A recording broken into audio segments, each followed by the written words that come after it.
Good evening. Good evening, ma'am. Good evening, ma'am.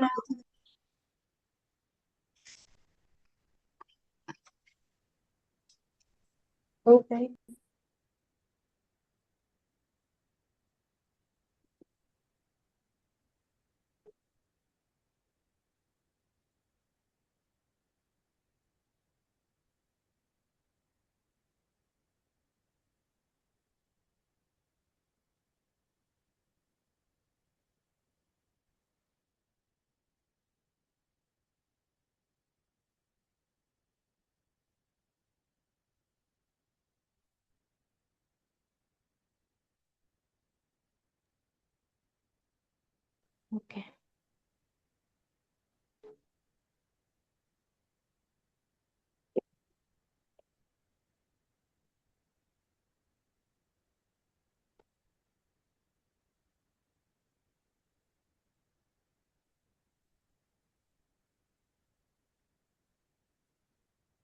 Okay.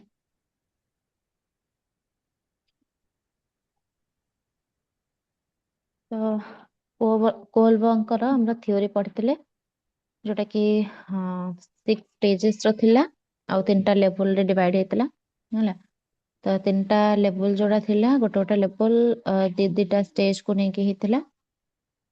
ଆମେ universal ethical principles ଏତିକି ଯାଏ ଆମେ ପଢି ଦେଇଥିଲେ ଅଲରେଡି। ତାପରେ ଆସୁଛି ଏଜୁକେଶନାଲ ଇମ୍ପ୍ଲିକେସନ।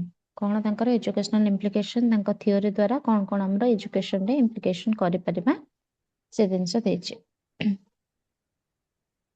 ଏଜୁକେଶନାଲ ଇମ୍ପ୍ଲିକେସନରେ ଦେଇଛି କି school should provide suitable environment for children to inculcate moral values in them in a natural we.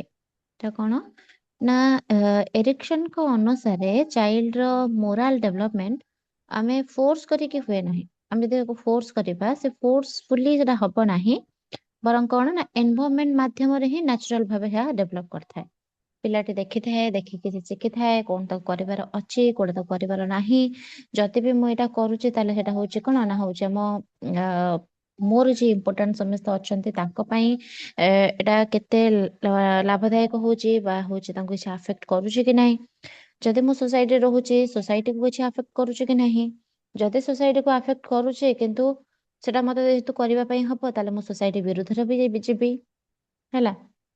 ନହେଲେ ଯେହେତୁ ଏଟା ଭୁଲ ବୋଲି ମୁଁ ଜାଣିଛି କିନ୍ତୁ ଯୋଉ ସିଚୁଏସନରେ ମୁଁ କରୁଛି ସେଇଟା ଠିକ ତ ସେଟା ମୁଁ କରିବି। ତ ଏଟା କଣ କରିଥାଏ ନା ହଉଛି ମୋରାଲି ଗୋଟେ ଗୋଟେ ପିଲାର ଡେଭଲପମେଣ୍ଟ ହୋଇଥାଏ ତାର। ସେଟା ଖାଲି ଫୋର୍ସଫୁଲି ଆମେ ତାକୁ କରାନ୍ତିନି, ଆମେ ଏନଭାୟରନମେଣ୍ଟ ସହିତ ପିଲାଙ୍କୁ ମିଶାନ୍ତି ଏବଂ ଏନଭାୟରନମେଣ୍ଟ ମାଧ୍ୟମରେ ହିଁ ସେ ନ୍ୟାଚୁରାଲି ତାର ସେ ମୋରାଲିଟିକୁ ଡେଭଲପ କରିଥାଏ ହେଲା। ତ ଆମର ସ୍କୁଲରେ କଣ କଣ ନା ଯେମିତିକି ଡିସିପ୍ଲିନ ହେଲା, କୋଅପରେସନ ହେଲା, ଅନେଷ୍ଟି ହେଲା, ରେସପେକ୍ଟ ହେଇଗଲା, ସେୟାରିଂ ହେଇଗଲା, ଏମିତିଆ ଏଇ ସବୁ ଯୋଉ ସବୁ ଜିନିଷ ହେଲା ଏସବୁ ମୋରାଲ ଭ୍ୟାଲୁକୁ କଣ କରିଥାଏ ନା daily activities, group work, game, teacher behaviour ଏସବୁ ମାଧ୍ୟମରେ ଆମେ କରିଥାନ୍ତି ଆଉ କରାଯିବା ବି ଉଚିତ ମଧ୍ୟ। ଆମେ ଯଦି ଗୋଟେ ଡିସିପ୍ଲିନ ଶିଖେଇବା ଗୋଟେ ପିଲାଟିକୁ ସେ କଣ ନା ଡିସିପ୍ଲିନ ୱେରେ ହିଁ ସେ କଣ କରିବ ନା ହଉଛି ସବୁବେଳେ ତାର ଚାଲିଚଳଣିକୁ ରଖିବ। କୋଅପରେସନ ଯଦି ଆମେ ଶିଖେଇବା କି ହଁ ଯଦି ସେ କରିପାରୁନି ତାକୁ ତୁ ଟିକେ ହେଲ୍ପ କର ହେଲା। ଆନ୍ସର ଆମର ହଉଛି କଣ ନା କରନ୍ତି କି କ୍ୱେଶ୍ଚିନ୍ ଯଦି ଆମେ ଦଉଛନ୍ତି କ୍ୱେଶ୍ଚିନ୍ ଆନ୍ସର କଲା ପରେ ଆମେ କଣ କରନ୍ତି ନା ହଉଛି ଅଦଳ ବଦଳ କରିଦିଅନ୍ତି ଖାତା କି ହଁ ୟା ଆନ୍ସର ଟା ତୁ ଦେଖ ତୋ ଆନ୍ସର ଟା ସେ ଦେଖିବ। ତ ସେଥିରେ କୋଅପରେସନ ମଧ୍ୟ ବୃଦ୍ଧି ହୁଏ। ଅନେଷ୍ଟି, ଫିଲିଂସ, ରେସପେକ୍ଟ ହେଇଗଲା, ସେୟାରିଂ ହେଇଗଲା, ଏ ସବୁ ନେଚର ଆମର ମୋରାଲ ଭ୍ୟାଲୁକୁ ବଢେଇବା ପାଇଁ ଡେଲି ଆକ୍ଟିଭିଟିଜ ରୂପରେ ଆମେ କଣ କରିଥାନ୍ତି ନା ହଉଛି ସ୍କୁଲରେ କରେଇଥାନ୍ତି ବା ଟିଚର ମାନେ ଆମକୁ କରେଇଥାନ୍ତି। ଯାହା ଦ୍ୱାରା କି ଆମର କଣ ହବ ନା ପଜିଟିଭ ଏନଭାୟରନମେଣ୍ଟ କ୍ରିଏଟ ହବ। ଆମର ପର୍ସନାଲିଟି ମଧ୍ୟ କଣ ହବ ନା ଷ୍ଟ୍ରଙ୍ଗ ହବ ଆଉ ବାଲାନ୍ସଡ ରହିବ ହେଲା। ତ ଏଇ ଜିନିଷ ଆମେ ଏଜୁକେଶନାଲ ଇମ୍ପ୍ଲିକେସନ ମାନେ ଦେଇପାରିବା ତାଙ୍କ ଥିଓରିରେ। ତାପରେ କହିଛନ୍ତି ସେକେଣ୍ଡରେ school should be sympathetic to problem of children, especially adolescents.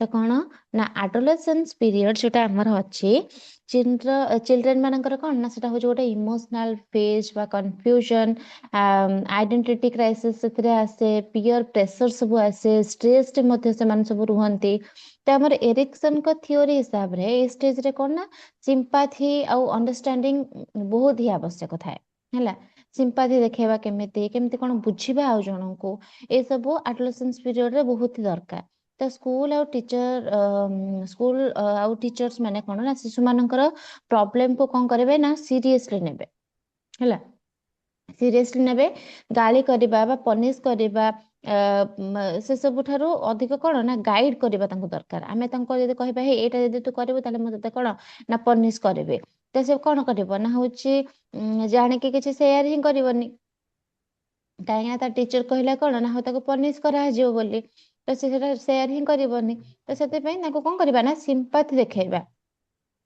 ताको अंडरस्टैंडिंग करबा अंडरस्टैंड करबा कि हाँ एटा मु तो बुझुची तो मते शेयर कर मु तो किछि सजेशन देई परिबे गले तो सेते पई गोटे टीचर सब बेले गोटे स्टूडेंट रो ना फ्रेंड हवा दरकार गोटे गाइड हवा दरकार गोटे कोन पेरेंट्स सेमते ताको गाइड करे गोटे छुआटी को तो सेमिते हवा दरकार जहा फल के कोन ना एडोलेसेंस पीरियड रे से माने जदि कोन से प्रकार इमोशनली अछंती इमोशनल फेज रे अछंती किछि दिनस को नेकी कंफ्यूजन अछंती कौन प्रकार चिन्हिबा पई किछि क्राइसिस देखा जाउछि तांको कि कौन प्रकार पियर मानकर प्रेशर अछि कि किछि भी स्ट्रेस रे रहउछन्ती से माने तो सेटा होछि कोन ना दूर हे परिबो जदि स्कूल आउ टीचर्स मानकर बिहेवियर भलो हबो आम प्रति जदि हमको से गोटे फ्रेंड भलिया बिहेवियर देखेबे जदि फ्रेंड भलिया हमको सहित मिसिबे मिसिकी हमको कोन करिवे ना हमर अंडरस्टैंडिंग को डेवलप कराई पारिबे आ सिंपैथी देखै पारिबे हैला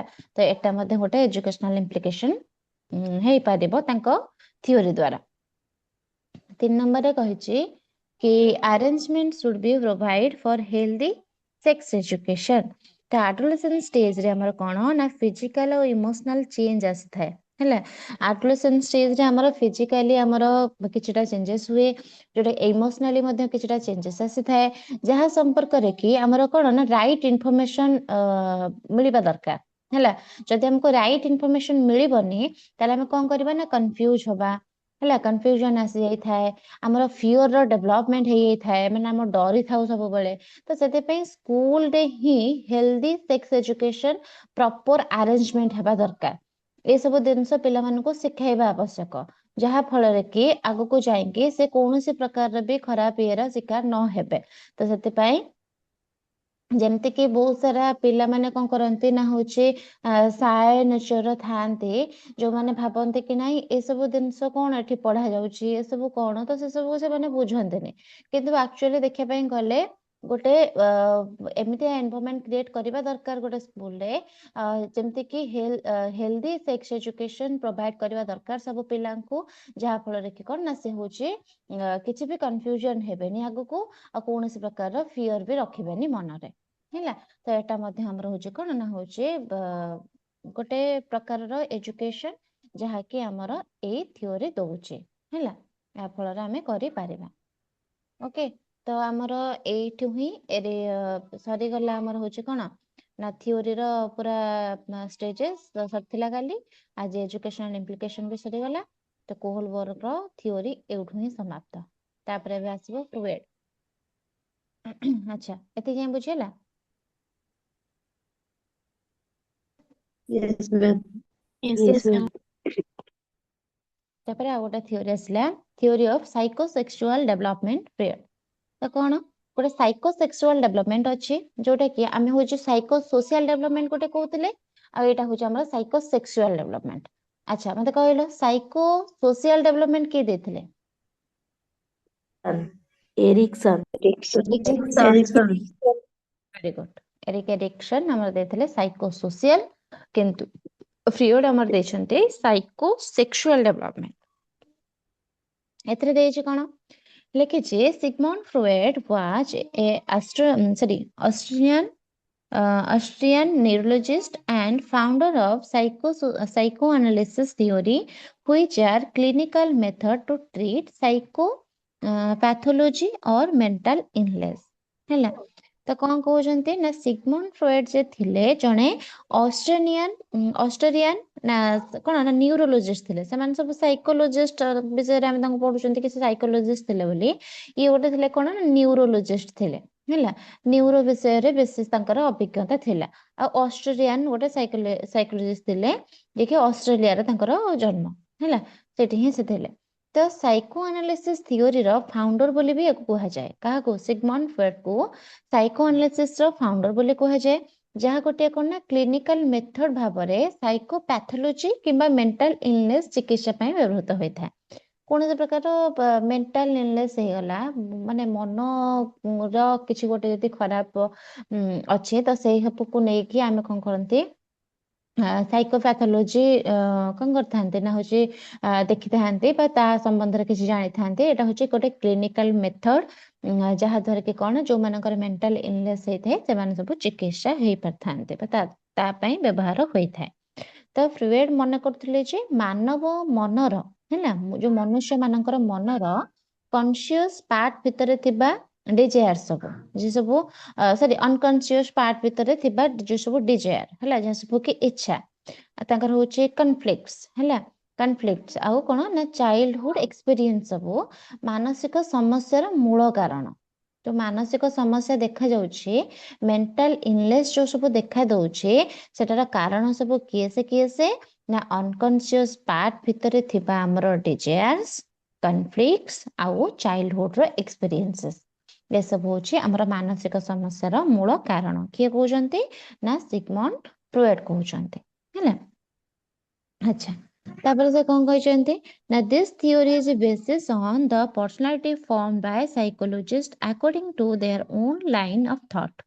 ତ କଣ ସେ କହିଛନ୍ତି ଦେଖିବା ନା ସେ କହୁଛନ୍ତି କି ଫ୍ରୁଏଡ୍ଙ୍କ ସାଇକୋସେକ୍ସୁଆଲ ଡେଭଲପମେଣ୍ଟ ଥିଓରି ଅନୁସାରେ ଯଦି ଦେଖିବା, ପର୍ସନାଲିଟି ଡେଭଲପମେଣ୍ଟ ଚାଇଲ୍ଡହୁଡରେ ଘଟୁଥିବା ଏକ୍ସପିରିଏନ୍ସ ଉପରେ ହିଁ ନିର୍ଭର କରିଥାଏ ହେଲା।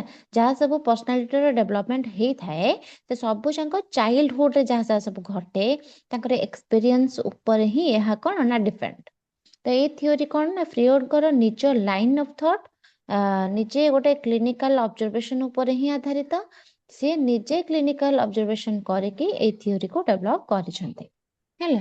ତ ତାପରେ କହିଛି କି ଫ୍ରୁଏଡ୍ ଷ୍ଟ୍ରକ୍ଚର ଅଫ ପର୍ସନାଲିଟି, ଫ୍ରୁଏଡ୍ଙ୍କର 3ଟି ଷ୍ଟ୍ରକ୍ଚର ସେ ଦେଇଛନ୍ତି, ଗୋଟେ ଷ୍ଟ୍ରକ୍ଚର ଦେଇଛନ୍ତି ଯୋଉଥିରେ କି 3ଟା ଜିନିଷ ଆଡ୍ କରିଛନ୍ତି ଯୋଉଟା କି ପର୍ସନାଲିଟି ଉପରେ ପୁରାପୁରି ଆଧାରିତ ଅଛି। କଣ ନା Freud structure of personality superego, ଗୋଟେ ହଉଛି ଇଗୋ ଆଉ ଗୋଟେ ହଉଛି ଆଇଡି ଯୋଉଟା କି ଇଡ୍ ବୋଲି ଆମେ କହୁଛନ୍ତି ହେଲା, ଇଡ୍ ବୋଲି କହୁଛନ୍ତି। ତ ଫ୍ରୁଏଡ୍ ଷ୍ଟ୍ରକ୍ଚର ଅଫ ପର୍ସନାଲିଟି ଅନୁସାରେ ଆମର ମନୁଷ୍ୟର ପର୍ସନାଲିଟି 3ଟି ପାର୍ଟରେ ଡିଭାଇଡ ହେଇଛି ହେଲା, ଆଇଡି, ଇଗୋ, ସୁପର ଇଗୋ।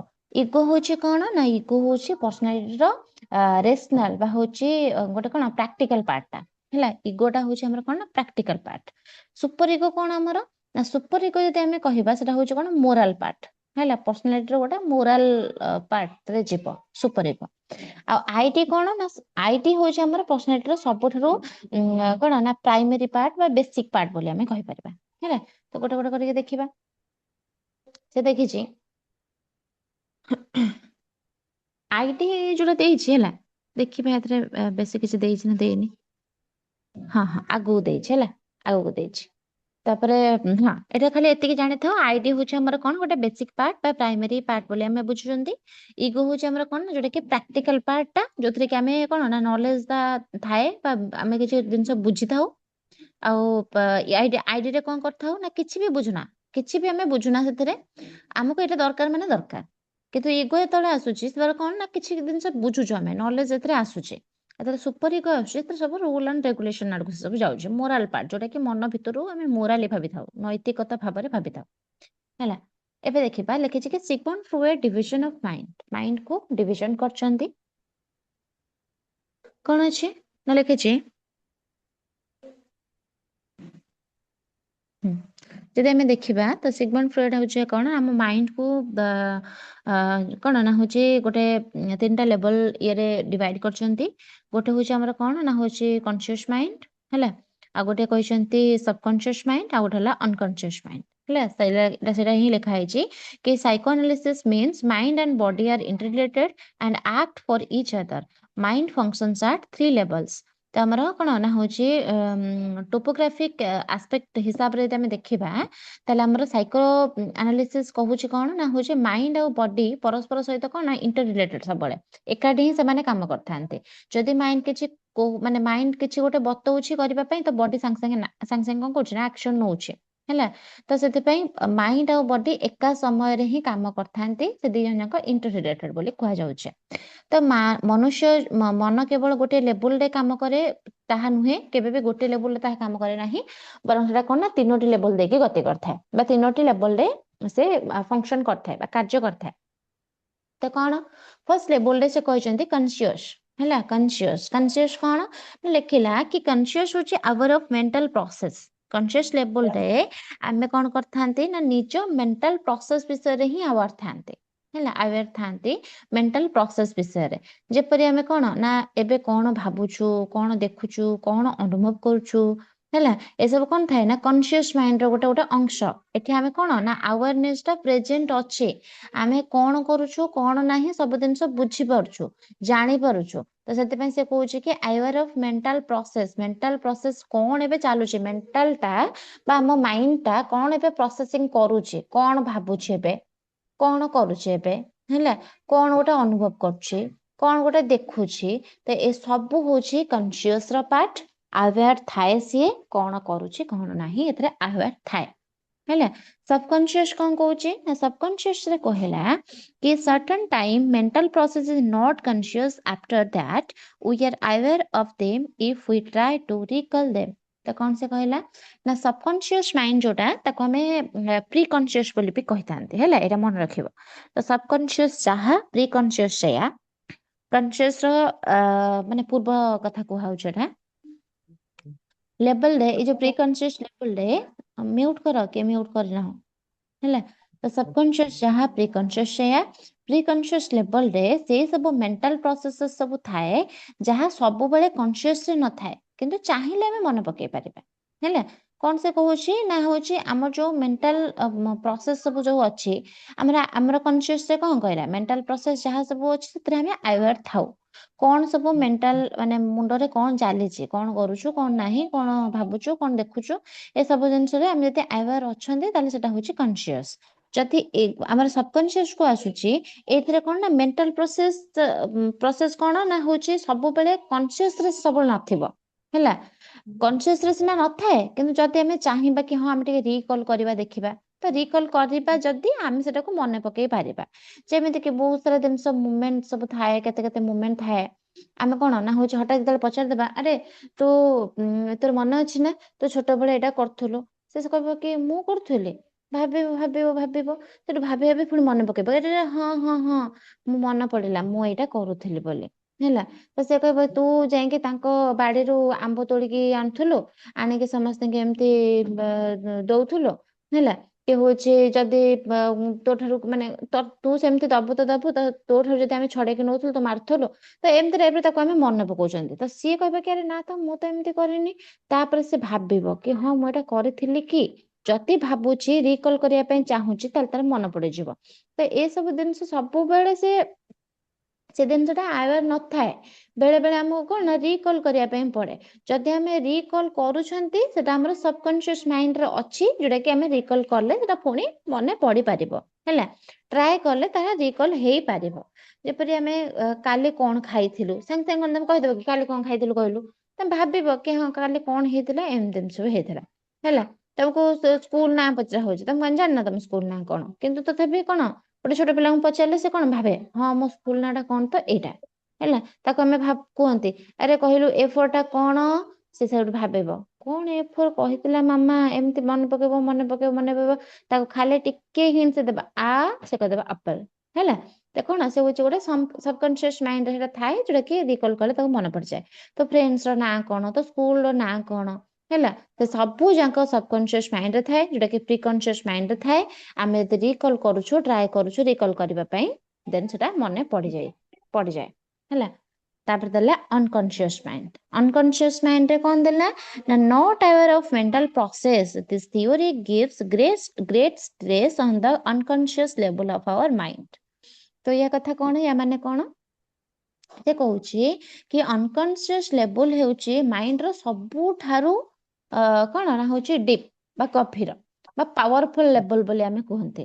ଏଥିରେ କଣ ହୋଇଥାଏ ନା ମେଣ୍ଟାଲ ପ୍ରୋସେସ ବିଷୟରେ ଆମେ କେବେ ବି ଆୱେର ନଥାନ୍ତେ ହେଲା। କିଛି ମୁଣ୍ଡରେ କଣ ଚାଲିଥାଏ ଆମେ ସବୁ ମାନେ କଣ ଭୁଲି ଯାଇଥାନ୍ତେ, ଆୱେର ନଥାନ୍ତେ ଆମେ। ଏସବୁ କଣ ନା କୌଣସି ପ୍ରକାର ଡିଜାୟାର୍ସ ହେଲା, ଫିୟର୍ସ ହେଲା, ପେନଫୁଲ ମେମୋରିଜ ହେଇଗଲା, ହିଡେନ୍ ୱିଶେସ୍ ହେଇଗଲା, ଏଇ ସବୁ ଏଇ ଲେବୁଲରେ ହିଁ ରହିବ ହେଲା।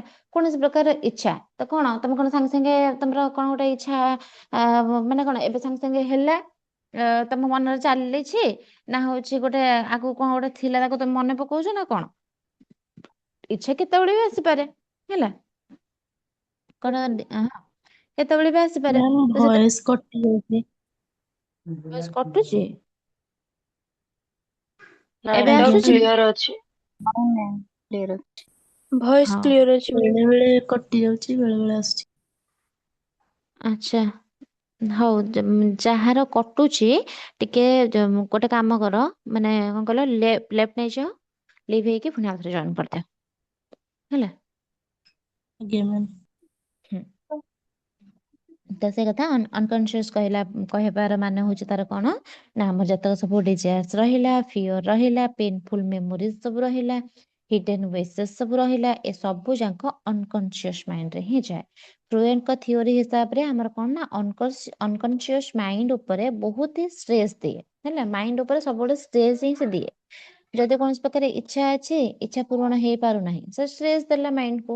ଯଦି କୌଣସି ପ୍ରକାରର ଡର ଅଛି ମନରେ, ହଁ ମୁଁ ସେଠାକୁ ଯିବି, ଏଇଟା କରିବି, କରିବି ନା କରିବିନି, କରିବି ନା କରିବିନି, ମାଇଣ୍ଡରେ ସବୁବେଳେ ରହିଲା ହେଲା। ଏଟା ମାଇଣ୍ଡକୁ ସବୁବେଳେ ଷ୍ଟ୍ରେସ୍ ଦବ। କିଛି ଗୋଟେ ପେନଫୁଲ ମେମୋରିଜ ହେଇଛି ତ ସେଟା କଣ ହୁଏ ନା ସବୁବେଳେ ମନେ ପଡିଲା ମାନେ ସେଟା କଷ୍ଟ ଦିଏ। ହିଡେନ୍ ୱିଶେସ୍ ଯାହା ସବୁ ଆମେ କଣ ନା ବାହାରକୁ ପ୍ରକାଶ କରିପାରନ୍ତିନି ହିଁ, କିନ୍ତୁ ଭିତରେ ଭିତରେ ଭାବନ୍ତି ହେଲା, ସେଟା ମଧ୍ୟ ବହୁତ ସାରା ଷ୍ଟ୍ରେସ୍ ଦିଏ। ତ ଯଦି କ୍ୱେଶ୍ଚନ ତ ଏବେ ତମର ପଚାରିବନି, କ୍ୱାଣ୍ଟିଟି ବେସ୍ଡ ବେଳକୁ ପଚାରିବ ଯଦି କୋଉ ମାଇଣ୍ଡ ଟା ଅଧିକ ଷ୍ଟ୍ରେସ୍ ଦିଏ, ମାଇଣ୍ଡ କୋଉ ମାନେ ଇଏଟା ମାଇଣ୍ଡକୁ ଅଧିକ ଷ୍ଟ୍ରେସ୍ ଦିଏ, ତ ଅନକନସିୟସ୍ ମାଇଣ୍ଡ ହିଁ ସବୁବେଳେ ଷ୍ଟ୍ରେସ୍ ଦିଏ। କାହିଁକି ନା ହଉଛି ସେ ଆମର କହିଥିଲେ, ଫ୍ରୁଏଡ୍ ଆମର କହିଥିଲେ କି ଆମର ବିହେଭିୟର ଆଉ ପର୍ସନାଲିଟିର ଅଧିକାଂଶ ଅଂଶ ଆମର କଣ ନା ଅନକନସିୟସ୍ ମାଇଣ୍ଡରେ ହିଁ କଣ୍ଟ୍ରୋଲ ହୋଇଥାଏ ହେଲା। ଅନକନସିୟସ୍ ମାଇଣ୍ଡ ଦ୍ୱାରା ହିଁ ଆମର ସବୁବେଳେ କଣ୍ଟ୍ରୋଲ ହେଇଥାଏ କଣ ନା ଆମର ନିଜର ପର୍ସନାଲିଟି ଆଉ ନିଜର ବିହେଭିୟର। ଯଦି କୌଣସି ପ୍ରକାର ଆମେ କଣ କରୁଛନ୍ତି ନା ବିହେଭିୟର ଦେଖେଇବା, ଏଠି ରାଗି ଯାଇଛନ୍ତି ପ୍ରବଳ, ଆମେ କଣ କରୁଛନ୍ତି ନା ହଉଛି ରାଗଟାକୁ ବାହାର କରିବା ପାଇଁ ଚାହୁଁଛନ୍ତି, ସେଠି କଣ କରିବା ନା ହଉଛି ଅଟକେଇବା। କଣ୍ଟ୍ରୋଲ କରିବ କିଏ ସେ ନା ମାଇଣ୍ଡ କଣ୍ଟ୍ରୋଲ କରିବ। ତ ସେଟା ହଉଛି କଣ୍ଟ୍ରୋଲ ଅଧିକ ଦଉଛି ବୋଲି ତାମାନେ କଣ ଷ୍ଟ୍ରେସ୍ ଅଧିକ ପଡିଲା ହେଲା। କୌଣସି ଗୋଟେ ପ୍ରକାରର ପର୍ସନାଲିଟି ଆମକୁ କଣ ଦେଖେଇବାର ଅଛି, ଆମ ମନ ଭିତରେ ବହୁତ ଦୁଃଖ ଅଛି, ଆମେ ତାକୁ କଣ କରିବା ନା ପ୍ରକାଶ କରିପାରୁନାହାନ୍ତି, ତାକୁ ଷ୍ଟ୍ରେସ୍ ଦେଇକି କଣ ଭିତରେ ଚାପି ରଖୁଛନ୍ତି ହେଲା। ତ ହଉଛି କଣ ନା ଆମେ ଦେଖିଲେ ଏଠି ଗୋଟେ ହଉଛି କନସିୟସ୍ ମାଇଣ୍ଡ, ଆଉ ଗୋଟେ ହଉଛି କଣ ନା ହଉଛି ସବକନସିୟସ୍ ମାଇଣ୍ଡ, ଆଉ ଗୋଟେ ଥିଲା ଅନକନସିୟସ୍ ମାଇଣ୍ଡ। ତ ଆଉ କନସିୟସ୍ ମାଇଣ୍ଡରେ ସେ କଣ କରୁଛି ନା ଯେତେ ପ୍ରକାରର ଯାହାବି ସବୁଥିରେ ସେ ଆୱାର ଅଛି। କନସିୟସ୍ ଲେବୁଲରେ ଆମେ ମେଣ୍ଟାଲ ପ୍ରୋସେସ ଯାହା ସବୁ ଆୱାର ଥାଆନ୍ତି ସେଟା ହଉଛି କନସିୟସ୍ ହେଇଗଲା। ସବକନସିୟସ୍ କହିଲା ମାନେ କଣ ନା ହଉଛି ମେଣ୍ଟାଲ ପ୍ରୋସେସ ଯାହା ଥାଏ ସବୁବେଳେ ଆମର କନସିୟସରେ ନଥାଏ ବୋଲି ଆମେ କହୁଛନ୍ତି। ସବୁବେଳେ ଯେ ମନରେ ଥିବ ସେମିତି ନୁହଁ, ଆମେ ଯଦି ରିକଲ୍ କରିବା ତାହେଲେ ସେଟା ମନେ ପକେଇ ପଡିବ, ଟ୍ରାଏ ଯଦି କରିବା ତାହେଲେ ସେଟା ମନେ ପଡିବ। ଏଇଟା ଥିଲା ଆମର ସବକନସିୟସ୍ ମାଇଣ୍ଡର। ତାପରେ ଦେଲା କଣ ନା ଅନକନସିୟସ୍ ମାଇଣ୍ଡ। ଅନକନସିୟସ୍ ମାଇଣ୍ଡ ହଉଛି କଣ ନା କେତେବେଳେ ବି ଆମେ ଆୱାର ନଥାନ୍ତେ, not aware of mental process ହେଲା। ମାଇଣ୍ଡରେ କଣ ଚାଲିଥାଏ ସେ ସବୁ ଭିତରେ ଆମେ କଣ ଆୱାର ନଥାନ୍ତି, ଅନ୍ୟ ମନସ୍କ ସବୁବେଳେ ଥାନ୍ତି, ଯୋଉଟା କି ପାୱାରଫୁଲ ଲେବଲ ବୋଲି କୁହାଯାଏ ସବୁଠାରୁ। କାହିଁକିନା ଏଇଟା ହଉଛି ଆମର କଣ ନା ହଉଛି କନସିୟସ୍ ମାଇଣ୍ଡ ହିଁ ଆମ ମାଇଣ୍ଡକୁ ବହୁତ ସାରା ଷ୍ଟ୍ରେସ୍ ଦେଇଥାଏ ହେଲା। ତ ସେଥିପାଇଁ ଏଟାକୁ ଆମେ ବହୁତ ସାରା କଣ କହିଥାନ୍ତି ନା ହଉଛି ଷ୍ଟ୍ରେସ୍ ଦିଏ ବୋଲି ଆମେ କହିଥାନ୍ତି। କର ଅନଲାଇନ ପିଲା କିଏ ଅନମ୍ୟୁଟ କରିଛ?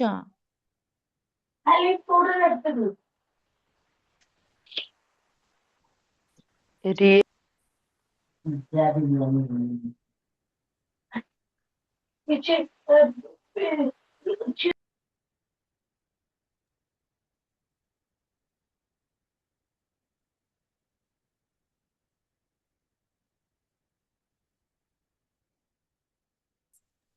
ହେଲା।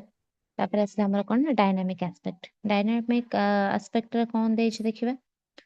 डायनामिक एस्पेक्ट रे ଦେଇଛି आईडी इगो आ गोटे सुपर इगो है जब आम देखा तो डायनामिक एस्पेक्ट हिसाब रे आमर माइंड रो तीनोटी डायनामिक फोर्सेस अच्छी जो कि डायनामिक फोर्सेस कार काम करे सेटा होची हमर आईडी जोटा ईद बोली कहउछंती इगो आ गोटे सुपर इगो तो ये तीनोटी एकाठी जदि इंटराक्ट करके ह्यूमन बीइंग हिसाब से देखा ताले एटा कौन करता है ना एकाठी इंटराक्ट करके गोटे ह्यूमन बिहेवियर को कंट्रोल करता है है केमिति कंट्रोल करता है कौन कंट्रोल करता है देखिबा प्रथम देला ईद हेलो ईद रे कौन देछि हाँ हेलो को आज्ञा मैडम जो डायनामिक एस्पेक्ट यार मीनिंग कौन डायनामिक एस्पेक्ट कहला माने कौन कहलो हमरो माइंड रे बहुत सारा फोर्सेस अच्छे हैला कि हम कहि परिबा किछ गोटे माइंड को जरा स्ट्रेस देला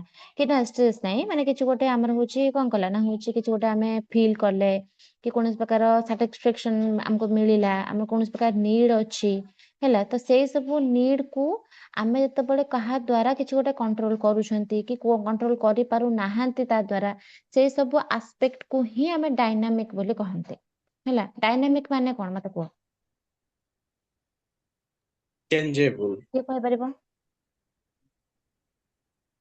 ଆଉ କିଏ କହିବ ଗତିଶୀଳ ବା ପରିବର୍ତ୍ତନଶୀଳ ହେଲା ଗତିଶୀଳ ବା ପରିବର୍ତ୍ତନଶୀଳ ଆମେ କଣ କରୁଥିଲେ ନା ଏର ତିନିଟା ଲେବଲ ଦେଇଛି ଆଇଟି ଦେଇଛି ଇଗୋ ଦେଇଛି ଆଉ ଗୋଟେ ହେଲା ସୁପର ଇଗୋ ଦେଇଛି ଆମର ତିନିଟା ମାନେ ତିନିଟା ଫେଜ ରେ ଆମେ କଣ କରିଥାନ୍ତି ନା କିଛି ଗୋଟେ ଇଣ୍ଟରେଷ୍ଟ କୁ ନେଇକି କି କୌଣସି ପ୍ରକାର ସାଟିସ୍ଫାକ୍ସନ କୁ ନେଇକି କିଛି ନିଡ କୁ ନେଇକି ଆମେ କଣ କରିଥାନ୍ତି ନା ଚେଞ୍ଜ କରିଥାନ୍ତି ଆମ ବିହେଭିୟର କୁ ହେଲା ତ ସେଇ ସବୁ ଆସ୍ପେକ୍ଟ କୁ ହିଁ ଡାଇନାମିକ ଆସ୍ପେକ୍ଟ ବୋଲି କୁହାଯାଏ ଯୋଉଟା କି କେବଳ ଆମେ କହିପାରିବାନି କି ଆମର ଆଡୋଲେସେନ୍ସ ସରି ଚାଇଲ୍ଡହୁଡ ରେ ଏଇଟା ଅଛି ତ ସେଟା ଆମର କଣ ନା ହଉଛି ଯେତେବେଳେ ଆଡୋଲେସେନ୍ସ ପିରିୟଡ ଆସିବ ସେଟା ସେମିତି ହିଁ ରହିବ କି ଯେତେବେଳେ ଇନଫାନ୍ସ ରେ ଥିଲେ ଏଟା ଚାଇଲ୍ଡହୁଡ ରେ ବି ମଧ୍ୟ ସେମିତି ରହିବ ସେମିତି ନୁହେଁ ସବୁବେଳେ ଏଟା କଣ ହୁଏ ନା ଚେଞ୍ଜ ହେଇକି ଚାଲିଥାଏ ସେଟା ବିହେଭିୟର ରେ ହେଇଥାଉ କି କୌଣସି ପ୍ରକାର ଅଲଗା କିଛି ବି କଥାରେ ହେଇଥାଉ ସେଟା ସବୁବେଳେ ଡାଇନାମିକ ଚେଞ୍ଜେବଲ ହେଲା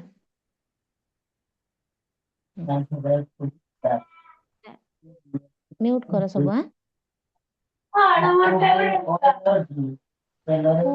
तमे बड़ पिला हेलणी छोट पिला भलिया अनम्यूट करी कहीं मैम रखुछ सी सब क्लास रे तांकर एमती अनम्यूट थाए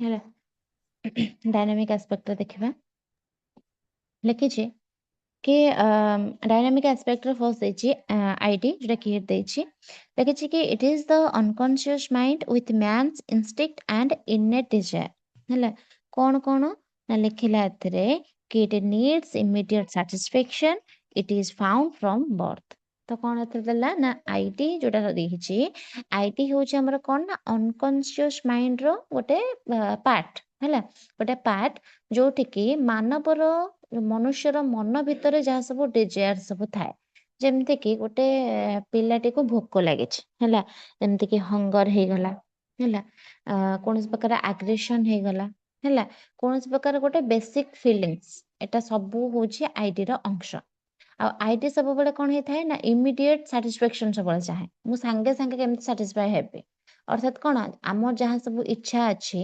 जहाँ सब डिजायर अच्छी सेटा केमिति तुरंत केमिति पूरण हब है सांगे सांगे मत पूरण हवा दरकार है तो आईडी आमर कौन थाए ना बर्थ रु ही थाए जन्म रु ही थाए आउ प्लेजर प्रिंसिपल उपर ही काम करथाए आमे केमिति सैटिस्फाई हबा आमर सांगे सांगे दरकार जेमती गोटे छोट छुआटे को कौन करिवो ना भोक लागिवो हैला ताको भोक लागिछि से कहि भाबिबनी कि मो माँ टा काम करुछि मु एबे कांदिबेनी थाउ से काम कर सारू मु कांदिबी जे मो माँ जानिबो कि मते भोक लागुछि बोली देखिथिबो गोटे गोटे गोटे गोटे कौन बहुत ही छुआ मो देखिबार तो बहुत ही छुआ देखिथिबो ता माँ धरथिबो ठीक अछि सेमती भी से खेलुथिबो भी ठीक अछि देखिबो ता माँ जेतेबेले जाइथिबो खाइबा पई कि किछि गोटे काम करिबा पई से सांगे सांगे चिलेबो कांदिबो कौन ना ताको भोक लागिला हैला तो होचे कौन ताको भोक लागिला माने से पूरा रड़ी छड़ी के कांदिबो ସେ ଆଉ କିଛି ବୁଝିବନି କି ମୋ ମା କଣ କରୁଛି କି କଣ ନାହିଁ ବୋଲି। ତ ତାକୁ ଇମିଡିଏଟ ସାଟିସ୍ଫାକ୍ସନ ଦରକାର, ତାକୁ ସାଙ୍ଗେ ସାଙ୍ଗେ ଖାଇବା ଦରକାର।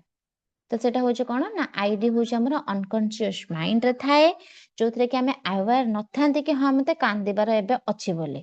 ତାକୁ ଭୋକ ଲାଗିଲା ସେ ସାଙ୍ଗେ ସାଙ୍ଗେ କାନ୍ଦିବ, ତାକୁ ରାଗ ଆସିଲା ସେ ସାଙ୍ଗେ ସାଙ୍ଗେ ଚିଲେଇବ, ତାକୁ ତମେ ଚିମୁଟି ଦେଲ ସେ ସାଙ୍ଗେ ସାଙ୍ଗେ କାନ୍ଦିବ ହେଲା। ତ ଇମିଡିଏଟ ଆକ୍ସନ ଏଥିରେ ଥାଏ, ଆଉ ଇମିଡିଏଟ ସାଟିସ୍ଫାକ୍ସନ ମଧ୍ୟ ଥାଏ। ସାଟିସ୍ଫାକ୍ସନ ସେ ସବୁବେଳେ ଚାହିଁବ କି ସାଙ୍ଗେ ସାଙ୍ଗେ ମତେ ହଉ ହେଲା। ତାପରେ ଆସିଲା ଇଗୋ। ଇଗୋରେ କଣ କହିଛି ନା it is the consciousness power of taking decision, intellect and reasoning. କଣ ଦେଇଛି ନା ଇଗୋ ଆମର ଯୋଉ ଅଛି, ଇଗୋ ହେଉଛି ଆମର ମାଇଣ୍ଡର କଣ ନା କନସିୟସ ପାର୍ଟ, ଏଟା କନସିୟସ ପାର୍ଟରେ ଆସିବ। ଏଠାରେ ଡିସିଜନ ମେକିଂ ର ପାୱାର, ଇଣ୍ଟେଲେକ୍ଟ ବା ରିଜନିଂ ଆବିଲିଟି ଏସବୁର ଡେଭଲପମେଣ୍ଟ ହେଇଥାଏ। ଇଗୋ ଆମକୁ କଣ କରେ ନା ଲଜିକାଲ ଭାବରେ ଭାବିବା ଆଉ ସିଚୁଏସନ ଅନୁସାରେ ଡିସିଜନ ନେବାରେ ହେଲ୍ପ କରିଥାଏ ହେଲା। ଧର ଯେମିତିକି ଦେଖିଲେ ଗୋଟେ ପିଲାଟେ କଣ କରୁଛି ନା ହଉଛି ତାକୁ ଭୋକ ଲାଗିଲେ ସେ ସାଙ୍ଗେ ସାଙ୍ଗେ କଣ କରୁଛି ନା ହଉଛି କାନ୍ଦୁଛି। କାହିଁକି ନା ତାକୁ ସାଙ୍ଗେ ସାଙ୍ଗେ ଖାଇବା ଦରକାର ହେଲା, ଇମିଡିଏଟ ସାଟିସ୍ଫାକ୍ସନ ତାକୁ ଦରକାର, ସେଥିପାଇଁ ସେ କାନ୍ଦିଲା। କିନ୍ତୁ ଯେତେବେଳେ ଇଗୋ ପଳେଇ ଆସୁଛି, ଇଗୋ ମାନେ ଏଟା ଅହଙ୍କାର ଭାବିବନି ହେଲା। ଏଟା ଇଗୋ ଯେତେବେଳେ ଆସୁଛି ତା ଯୋଉ ଇଗୋ ଷ୍ଟେଜ ଟା ସେଟା କନସିୟସନେସ ରେ ହିଁ ଥାଏ। ସେଟା କଣ ଆମର ହଉଛି ଅନକନସିୟସ ରେ ଥିଲା ଆଇଡି, କିନ୍ତୁ ଇଗୋ ଆସୁଛି ଆମର କଣ ନା କନସିୟସନେସ ରେ ଆସୁଛି। ତ ଏଥିରେ କୁହାଯାଉଛି କି ଆମେ ଯାହାବି ଧର ସାଟିସ୍ଫାକ୍ସନ ପାଇଁ ଯାହାବି ଆମକୁ ଦରକାର ସେଟା ଇମିଡିଏଟ ନାହିଁ, ଇମିଡିଏଟ ନହେଲେ ବି ଚଳିବ। ଏଟା କୌଣସି ପ୍ରକାର ଡିସିସନ ନେବାର କ୍ୟାପାବିଲିଟିକୁ କଣ ଥାଏ ବଢେଇଥାଏ। ଗୋଟେ ପିଲାଟେ ଯଦି ଭାବେ କିଛି ତାହେଲେ ହଉଛି ଇଣ୍ଟେଲେକ୍ଟ ୱେରେ ଭାବିବ, ରିଜନିଂ ତା ଦେହରେ ଲଗେଇକି ଭାବିବ ହେଲା। ତ ହଉଛି ଯେମିତିକି ଜଣଙ୍କୁ ଯଦି ଭୋକ ଲାଗିଲା ସେ ସେଠି ସାଙ୍ଗେ ସାଙ୍ଗେ କାନ୍ଦିବନି କି ମତେ ଏବେ ଖାଇବା ଦରକାର ଅଛି, ଇମିଡିଏଟ ମତେ ଏଇଟା ସାଟିସ୍ଫାକ୍ସନ ଦରକାର। ସେମିତି ସେ କାନ୍ଦିବନି, ସେ କଣ କରିବ ନା ଦେଖିବ ତା ମା ମାନେ ସେଟା କଣ କହିବ କି ହଉଛି ମା ମତେ ଭୋକ ଲାଗିଲାଣି ହେଲା, ଏମିତି ତାକୁ ପଚାରିବ, କହିବ କି ହଁ ମତେ ଭୋକ ଲାଗିଲାଣି ବୋଲି। ତ ତା ମା ଯଦି ପଛରେ ଦଉଛି କି କଣ କରୁଛି ସେଟା ଅଲଗା କଥା, କିନ୍ତୁ ସିଏ ଏତେ ବି ଚିଲେଇବନି କି ଏତେ ସାଙ୍ଗେ ସାଙ୍ଗେ ମତେ ଦିଅ ବୋଲି ଏମିତି କହିବନି। ସେ ଜଷ୍ଟ ଖାଲି କହିପାରିବ କି ହଉଛି ହଁ ମତେ ଭୋକ ଲାଗିଲାଣି କି ଏଇଟା କରିବାର ଅଛି କି କଣ, ସେ ସେମିତି ଖାଲି କହିପାରିବ। ସେଟା ଲଜିକାଲି ମାନେ ଭାବିକି ଇଏ କରିବ କି ହଁ ଯଦି କିଛି କାମ କରୁଛି ତାହେଲେ ଦବ ମତେ ପଛରେ। ଆଉ ଯଦି ଲେଟ୍ ହେଇଗଲା ହଁ ଚଳିବ, କିଛି ପ୍ରୋବ୍ଲେମ ନାହିଁ, ସେ ଅଲଗା କିଛି କାମ କରୁଥିଲା ତ ସେଟା ଲେଟ୍ ହେଲା ତ ସେଟା କଣ ହବ ନା ହଉଛି ଗୋଟେ ବୁଝିପାରିବ, ଗୋଟେ ତାର ନଲେଜ ର ଡେଭଲପମେଣ୍ଟ ହେଲା, ଗୋଟେ କୌଣସି ପ୍ରକାରର ମାନେ ଭାବି ପାରିଲା କି ହଉଛି ହଁ ଏଇ ଜିନିଷ ଟା କରୁଥିଲା ବୋଲି ଲେଟ୍ ହେଲା। ତ ଏମିତି ଭାବି ପାରିବ ଯୋଉଟା କି ଆଇଟି ରେ ନଥାଏ ହେଲା। ତାପରେ ଯେତେବେଳେ ଆସିଲା ଆମର କଣ ସରି ଏଠି ଆଉରି ବି ଦେଇଛି ହେଲା, ଆହୁରି ବି ଦେଇଛି। ଆଉ କଣ ଦେଇଛି ନା ଇଗୋରେ ଦେଇଛି କି it creates balance between idea and superego ହେଲା। ତ କଣ ନା ଏଇ ଯୋଉ ଇଗୋ ଅଛି, ଇଗୋଟା ସବୁଠାରୁ ହିଁ ଗୋଟେ ଇମ୍ପୋର୍ଟାଣ୍ଟ ଫଙ୍କସନ। ଏଟା କଣ ନା ଏଟା ଆଇଡି ଆଉ ସୁପର ଇଗୋ ଭିତରେ ଗୋଟେ ବାଲାନ୍ସ ରଖିଥାଏ ହେଲା। ଆଇଡି କଣ ନା ଇମିଡିଏଟ ସାଟିସ୍ଫାକ୍ସନ କୁ ଚାହେଁ ନାହିଁ କି ଆମର ପୁରାପୁରି ସିଏ ହଉଛି କଣ ନା ହଉଛି ସବୁ କିଛି ନିଜେ ନିଜେ କରିଦିଏ ନାହିଁ। ତ ସେଥିପାଇଁ ଏଇଟା ମଝିରେ ରୁହେ, ମଝିରେ ରହିକି କଣ କରେ ନା ଦିଟା ଭିତରେ ବାଲାନ୍ସ ରଖେ ହେଲା। ଆଇଡି ଆଉ ସୁପର ଇଗୋ ଭିତରେ ବାଲାନ୍ସ ରଖେ କିଏ ସେ ନା ଆମର ହଉଛି ଇଗୋ ହେଲା।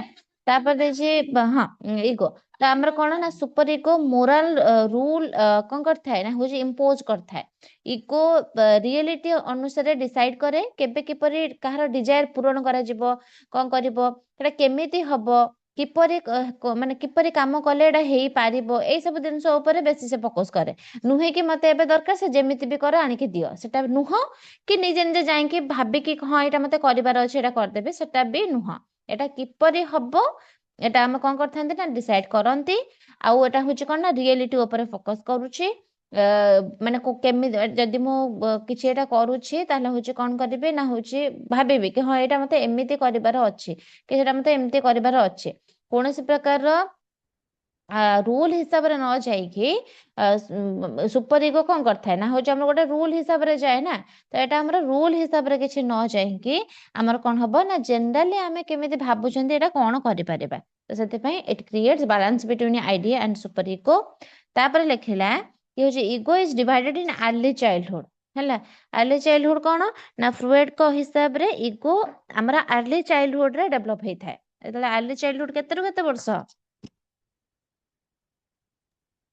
2 ରୁ 2 to 6 6। years। 2 to 6 2 to 6 or 7 ହଁ Two- ତ ଆମେ ଯେତେବେଳେ 0 to 2 years ଥାନ୍ତି ସେଟା ଆମର ଇଗୋର ମାନେ ସରି ଆଇଡିର ଡେଭଲପମେଣ୍ଟ ହେଇଥାଏ କି ଆମକୁ କିଛି ବି ଆମେ ବୁଝିବୁନି ଆମକୁ ଖାଇବା ଦରକାର କିନ୍ତୁ 2ରୁ 6 ବର୍ଷ ଯେତେବେଳେ ଆସୁଛି ଆମେ କଣ ସେତେବେଳେ ବୁଝୁଛନ୍ତି ହଁ ମୁଁ କହିଲି ମାଆକୁ ଖାଇବା ପାଇଁ ସେ ବୋଧେ କିଛି କାମ କରୁଛି ମତେ ଟିକେ ପରେ ଦବ ତାହେଲେ ସେ ବୁଝିଲା ସେ ନା କି ଦେଖ 2ରୁ 6 ବର୍ଷ ଯେତେବେଳେ ସେ ହେଇଥିବ ସେ କଣ ନିଜେ ନିଜେ ଯାଇକି ଖାଇବା କରିଦେଇକି ଆଣିକି ଖାଇପାରିବ କି ଖାଇପାରିବନି ସେ ଡିପେଣ୍ଡେଡ ଅଛି ଏବେ ତା ମା ଉପରେ କିନ୍ତୁ ଡିପେଣ୍ଡେଡ ଥିଲେ ମଧ୍ୟ କୌଣସି ପ୍ରକାର ଜିଦ୍ଦି କରୁନି କି ମତେ ଇମିଡିଏଟ ସାଟିସ୍ଫାକ୍ସନ ଦରକାର ବୋଲି ତ ସେଥିପାଇଁ ଇଏ କଣ କରୁଛି ନା ସୁପର ଇଗୋ ଆଉ ଗୋଟେ ହଉଛି ଆଇଡି ୟା ଭିତରେ ବାଲାନ୍ସ କ୍ରିଏଟ କରୁଛି କିଏ ବାଲାନ୍ସ କ୍ରିଏଟ କରୁଛି ନା ଆମର ଇଗୋଟା ବାଲାନ୍ସ କ୍ରିଏଟ କରୁଛି ତ ଆମର ହଉଛି କଣ କହିଛି ନା ଶିଶୁ ଆମର ଯେତେବେଳେ ରିଏଲିଟି ବୁଝିବା ଆରମ୍ଭ କରିଦିଏ ତାଙ୍କର ଇଚ୍ଛା ତୁରନ୍ତ ପୂରଣ ହେଉ ବୋଲି ସେ ଯେତେବେଳେ ଚାହେଁ ନାହିଁ ସେ ଅନୁଭବ କରେ କି ହଁ କିଛି ଗୋଟେ ପ୍ରୋବ୍ଲେମ ଥିବ ବୋଲି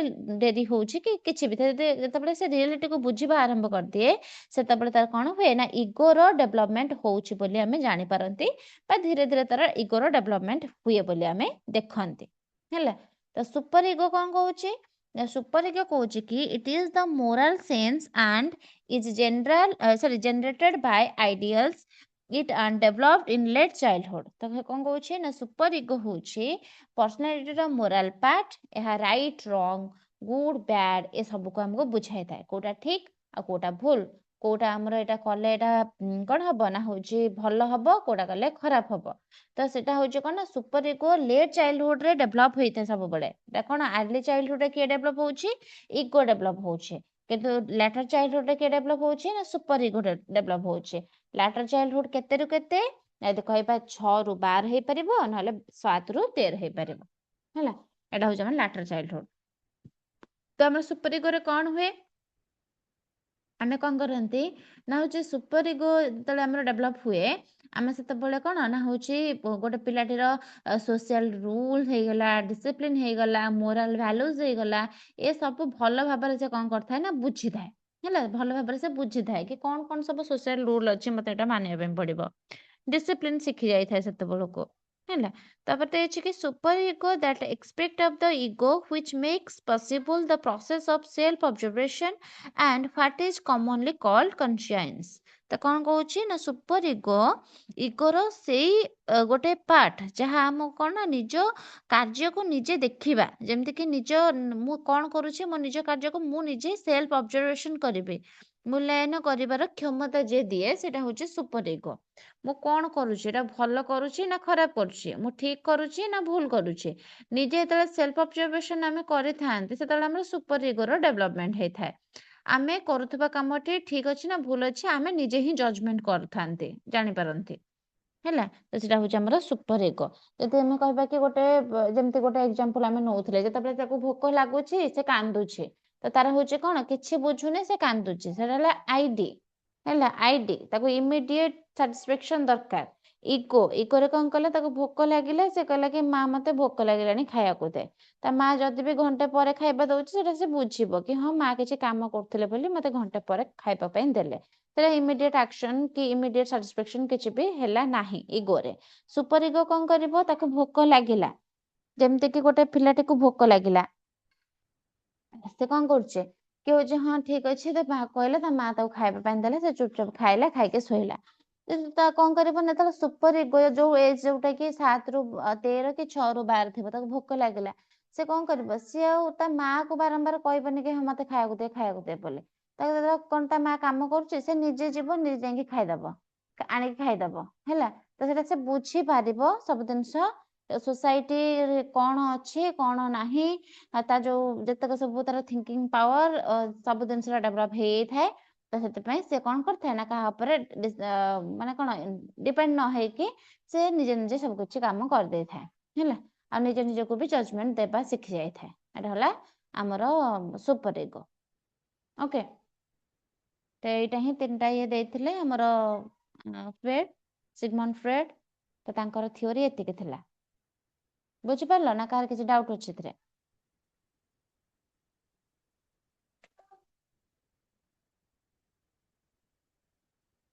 ମ୍ୟାମ୍ ଅଛି କି ଟପୋଗ୍ରାଫିକ ଆସ୍ପେକ୍ଟଟା ଆଉ ଥରେ ବୁଝେଇଦେବେ କଣ କହିଲ मैम टॉपोग्राफिक एक एसेप्ट आउथरे बुझेबे ଏ ସୁପର ଇଗୋ କଥା ପଚାରୁଛ ତ?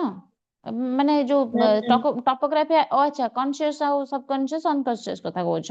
आगे आगे କନସିୟସ୍ ମାନେ ସବୁବେଳେ ମନେ ରଖିବ କି ଆମେ ଆୱାର ଅଛନ୍ତି, ଆମ ମେଣ୍ଟାଲ ପ୍ରୋସେସ କଣ ଚାଲିଛି ଆମେ ଆୱାର ଅଛନ୍ତି।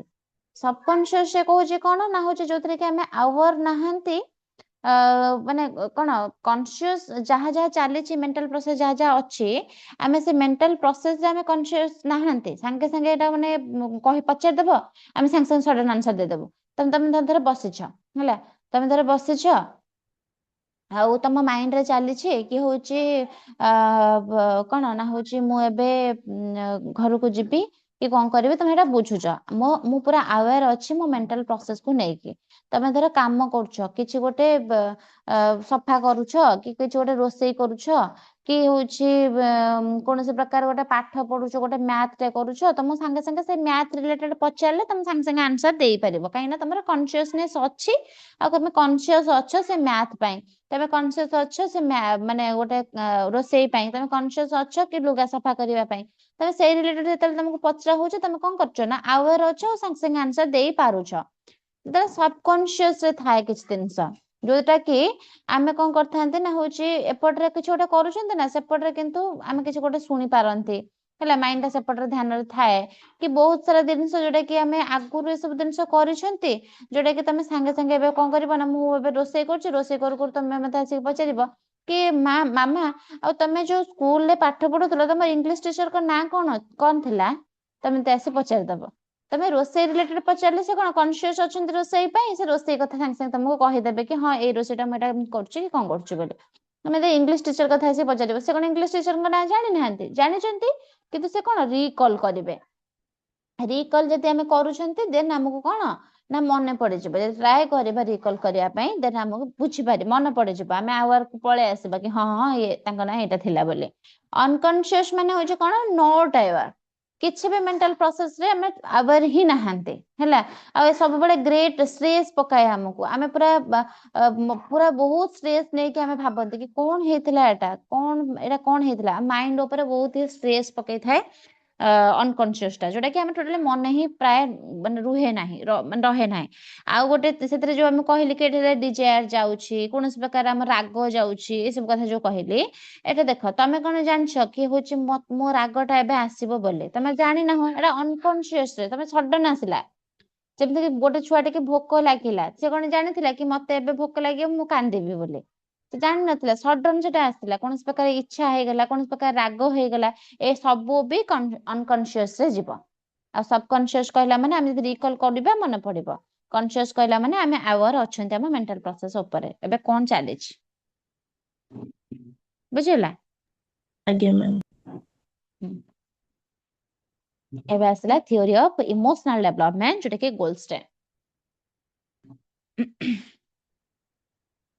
ଓକେ, ତାଙ୍କ ଥିଓରି କଣ ଅଛି ଦେଖିବା।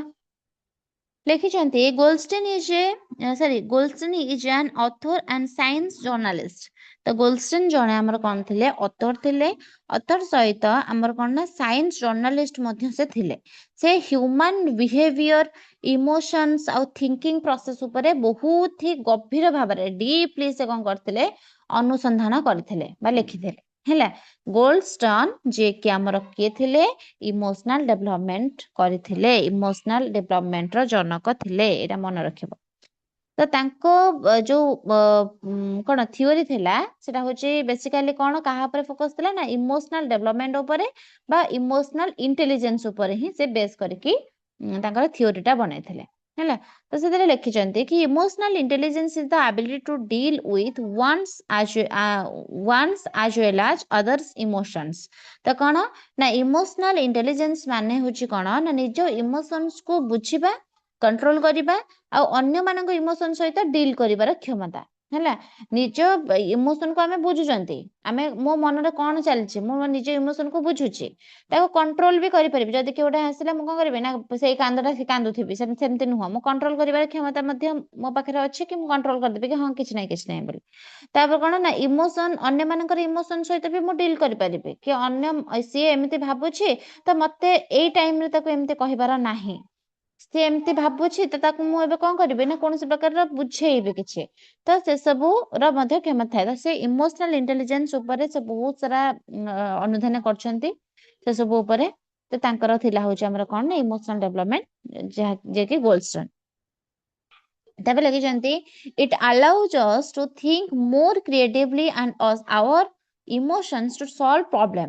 ତ ସେ କଣ କହିଲା ନା ଏହି ଇମୋସନାଲ ଇଣ୍ଟେଲିଜେନ୍ସ କଣ କରିଥାଏ ନା ମଣିଷକୁ ଅଧିକ କ୍ରିଏଟିଭ ଭାବରେ ଚିନ୍ତା କରିବାକୁ ସାହାଯ୍ୟ କରିଥାଏ। ହେଲା, ଆମେ କଣ କଣ କେମିତି କେମିତି ଭାବିବା, କେତେ କେତେ ଇଏରେ ଭାବିବା, ଡିପ୍ କୁ କେତେ ଯିବା, ଆଉ ଏମିତି ହେଇପାରେ କି ସେମିତି ହେଇପାରେ କି, ଆମେ ସବୁବେଳେ କ୍ରିଏଟିଭ ଚିନ୍ତାଧାରା କରିଥାନ୍ତି ଇମୋସନାଲ ଇଣ୍ଟେଲିଜେନ୍ସ ହିସାବରେ। ଇମୋସନାଲ ଇଣ୍ଟେଲିଜେନ୍ସ ହିଁ ମଣିଷକୁ ବହୁତ ଅଧିକ କ୍ରିଏଟିଭ ଭାବନା ଉପରେ ଅଧିକ ମାନେ କଣ ଚିନ୍ତା କରିବାକୁ ହେଲ୍ପ କରେ। ହେଲା, ତ ଗୋଲ୍ଡଷ୍ଟୋନ ମନେ କରୁଥିଲେ କଣ ନା ଇମୋସନ୍ସ କେବଳ ଫିଲିଙ୍ଗସ୍ ନୁହେଁ, ଖାଲି ଇମୋସନ୍ସ ମାନେ ଯେ ଫିଲିଙ୍ଗସ୍ ସେଟା ନୁହଁ, ବରଂ କଣ ନା ପ୍ରୋବ୍ଲେମ ସଲଭିଂ ରେ ଗୋଟେ ବଡ ଇମ୍ପୋର୍ଟାଣ୍ଟ ରୋଲ ଆମର ରଖିଥାଏ କିଏ ସେ ନା ହଉଛି ଇମୋସନ୍ସ।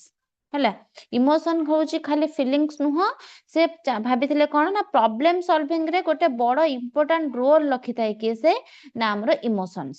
ହେଲା, ପ୍ରୋବ୍ଲେମ ସଲଭିଂ ରେ ସେ ବହୁତ ବଡ ଇମ୍ପୋର୍ଟାଣ୍ଟ ରୋଲ ପ୍ଲେ କରେ।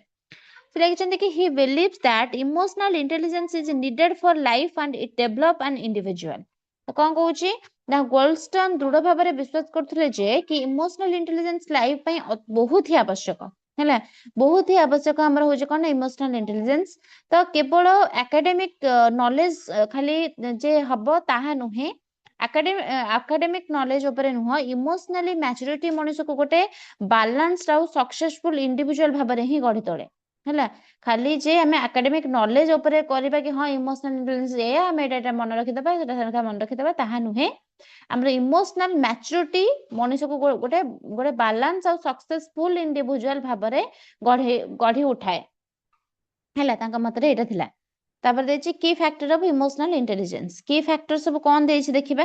ଫର୍ଷ୍ଟ କି ଫ୍ୟାକ୍ଟରରେ ଦେଲା କି ନୋଇଂ ୱାନ୍ସ ଇମୋସନ, ଯୋଉଟା କି ସେଲ୍ଫ ଆୱାରନେସ ବୋଲି କୁହାଯାଇଛି। ଗୋଟେ ଫର୍ଷ୍ଟ କି ଫ୍ୟାକ୍ଟର ଇମୋସନାଲ ଇଣ୍ଟେଲିଜେନ୍ସ ର କଣ ନା ହଉଛି ନୋଇଂ ୱାନ୍ସ ଇମୋସନ, ଯୋଉଟା କି ସେଲ୍ଫ ଆୱାରନେସ ବୋଲି କୁହାଉଛି। ସେଥିରେ କଣ ଅଛି ଲେଖିଛି କି it is the ability to recognise and understand personal feelings and emotional drive.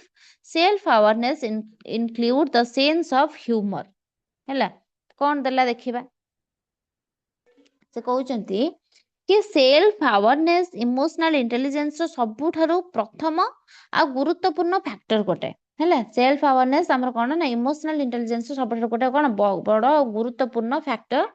ତ ସେଲ୍ଫ ଆୱାରନେସ ମାନେ ହଉଛି କଣ ନିଜ ପର୍ସନାଲ ଫିଲିଙ୍ଗସ୍ ଆଉ ଇମୋସନ ଡ୍ରାଇଭ୍ କୁ କେମିତି ରେକଗ୍ନାଇଜ କରିବା, ଭଲ ଭାବରେ କେମିତି ବୁଝିବାର କ୍ଷମତାକୁ ବଢେଇବା। ହେଲା, ନିଜେ କେମିତି ଆୱାର ରହିବା, ସେଲ୍ଫ ଆୱାରନେସ କୁ କେମିତି ଆମେ କଣ କରିବା ନା ହଉଛି ଅଧିକ ଗୁରୁତ୍ୱ ଦବା, ଇମୋସନାଲ କଣ ନା ହଉଛି ଡ୍ରାଇଭ୍ କୁ କେମିତି ରେକଗ୍ନାଇଜ କରିବା, ସେ ସବୁର କ୍ଷମତା ଆମର ଦେଇଥାଏ।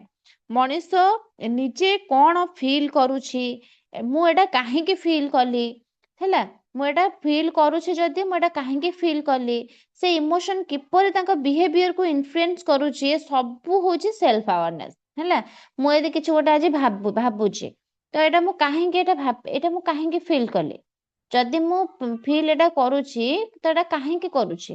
ହେଲା, କଣ ଫିଲ୍ କରୁଛି ଆଉ କାହିଁକି ଫିଲ୍ କରୁଛି, ଆଉ ସେଇ ଫିଲିଙ୍ଗସ୍ ଟା ବା ସେଇ ଇମୋସନ କିପରି ମୋ ବିହେଭିୟରକୁ ଇନଫ୍ଲୁଏନ୍ସ କରୁଛି। ମୁଁ ଏଇଟା ଫିଲ୍ କରୁଛି ବୋଲି ମୁଁ ରାଗିଗଲି, ମୁଁ ଫିଲ୍ କରୁଛି ବୋଲି ସେ ସାଙ୍ଗଟା ମତେ ପଚାରୁନି, ମୁଁ କଣ କରୁଛି ନା ଗୋଟେ ରାଗିକି ତା ସହିତ କଥା ହଉଛି। ହେଲା, ତ ଏଇ ବିହେଭିୟରକୁ ଇନଫ୍ଲୁଏନ୍ସ କରୁଛି, ଆଉ ସେଇ ସେଲ୍ଫ ଆୱାରନେସ ଆଉ ଏଇଟା ହିଁ ଗୋଟେ ହଉଛି କଣ ନା ସେଲ୍ଫ ଆୱାରନେସ ର ଗୋଟେ ପାର୍ଟ ବୋଲି ଆମେ କହିପାରିବା। ତାପରେ ଲେଖିଛି ଇଟ୍ is important to be able to say I am feeling jealous even though it may be uncomfortable to admit it. ତ କଣ କହୁଛି ନା କହିଲା ଯେପରିକି ଆମେ କଣ କରିଥାନ୍ତି ଭାବନ୍ତି କି କଣ ନା ହଉଛି ଆଇ ଏମ୍ ଫିଲିଂ ଜେଲସ୍, ଏଇଟା କହିବାଟା ଇଜି ନୁହେଁ। ଆମେ ଯଦି ଜଣଙ୍କ ଉପରେ ଜେଲସ୍ କରୁଛନ୍ତି ଆମେ କଣ ସଡନ୍ ତାକୁ କହିଦେବା କି ହଁ ହଁ ମୁଁ ତୋ ଉପରେ ଜେଲସ୍ କରୁଛି, ମୁଁ ସେଥିପାଇଁ ଏମିତି ରାଗୁଛି। କାହିଁକି ନା ଜେଲସିଟା ଆମର ଆଡମିଟ କରିବା ଗୋଟେ ଅନକମ୍ଫର୍ଟେବଲ ଆମକୁ ଲାଗେ। ହେଲା ଆମେ ସେଲ୍ଫ ଆୱାରନେସ୍ ଆମେ ଏଟା ବୁଝିଲେ କି ଆମେ ଫିଲ୍ କରୁଛନ୍ତି କଣ ଜେଲସି ଫିଲ୍ କରୁଛନ୍ତି କାହିଁକି ଫିଲ୍ କରୁଛନ୍ତି କାହିଁକି ନା ସେ ଏଇଭଳିଆ ଟାଇପର କାମ କରୁଛି ମୁଁ ସେଥିପାଇଁ ଫିଲ୍ କଲି ହେଲା କାହିଁକି ଫିଲ୍ କରୁଛି ତାର ଆନ୍ସର ଟା ମୁଁ ଜାଣିଗଲି କିନ୍ତୁ ମୋର ଯୋଉ ବିହେଭିୟର ଚେଞ୍ଜ ହଉଛି ବା ସେ ବିହେଭିୟରକୁ ମୁଁ କେତେବେଳେ ଇନଫ୍ଲୁଏନ୍ସ କରୁଛି ତ କଣ କରୁଛି ମୁଁ କଣ ତାକୁ ଡାଇରେକ୍ଟଲି କହିପାରୁଛି କି କହିପାରୁନି ମୋ ବିହେଭିୟର ମାଧ୍ୟମରେ କେମିତି କଣ ତା ପାଖରେ ପହଞ୍ଚି ପାରୁ କି ମୋ ବିହେଭିୟର ସେଟା ଚେଞ୍ଜ ଆସିଥାଉ ହେଲା ତ ମୁଁ ସବୁବେଳେ ଏଇଟା କଣ କରୁଛି ନା ଯେତେବେଳେ ଜଣେ ଗୋଟେ ବ୍ୟକ୍ତି ବା ଗୋଟେ ଲୋକଟି ନିଜେ ଏହି ଫିଲିଂକୁ ଚିହ୍ନି ପାରେ କି ହଁ ମୋ ଭିତରେ ଜେଲସି ଅଛି ମୁଁ ଜେଲସି କରୁଛି ଏଥିପାଇଁ କରୁଛି ଆଉ କରିବା ଦ୍ୱାରା ମୋ ବିହେଭିୟରରେ ଏମିତିଆ ଚେଞ୍ଜେସ୍ ଆସୁଛି ତ ହଉଛି ଚିହ୍ନିପାରେ ଯେତେବେଳେ ଗୋଟେ ଫିଲିଂସକୁ ସେ ଗୋଟେ ପିଲାଟେ ଚିହ୍ନିପାରେ କୌଣସି ପ୍ରକାରର ଆକ୍ସେପ୍ଟ ବି କରେ କି ହଁ ମୁଁ ଏଇଟା ଫିଲ୍ କରୁଛି ସେତେବେଳେ ସେ କଣ ନା ସେଲ୍ଫ ଆୱାର ହୁଏ ବୋଲି ଆମେ କହିପାରିବା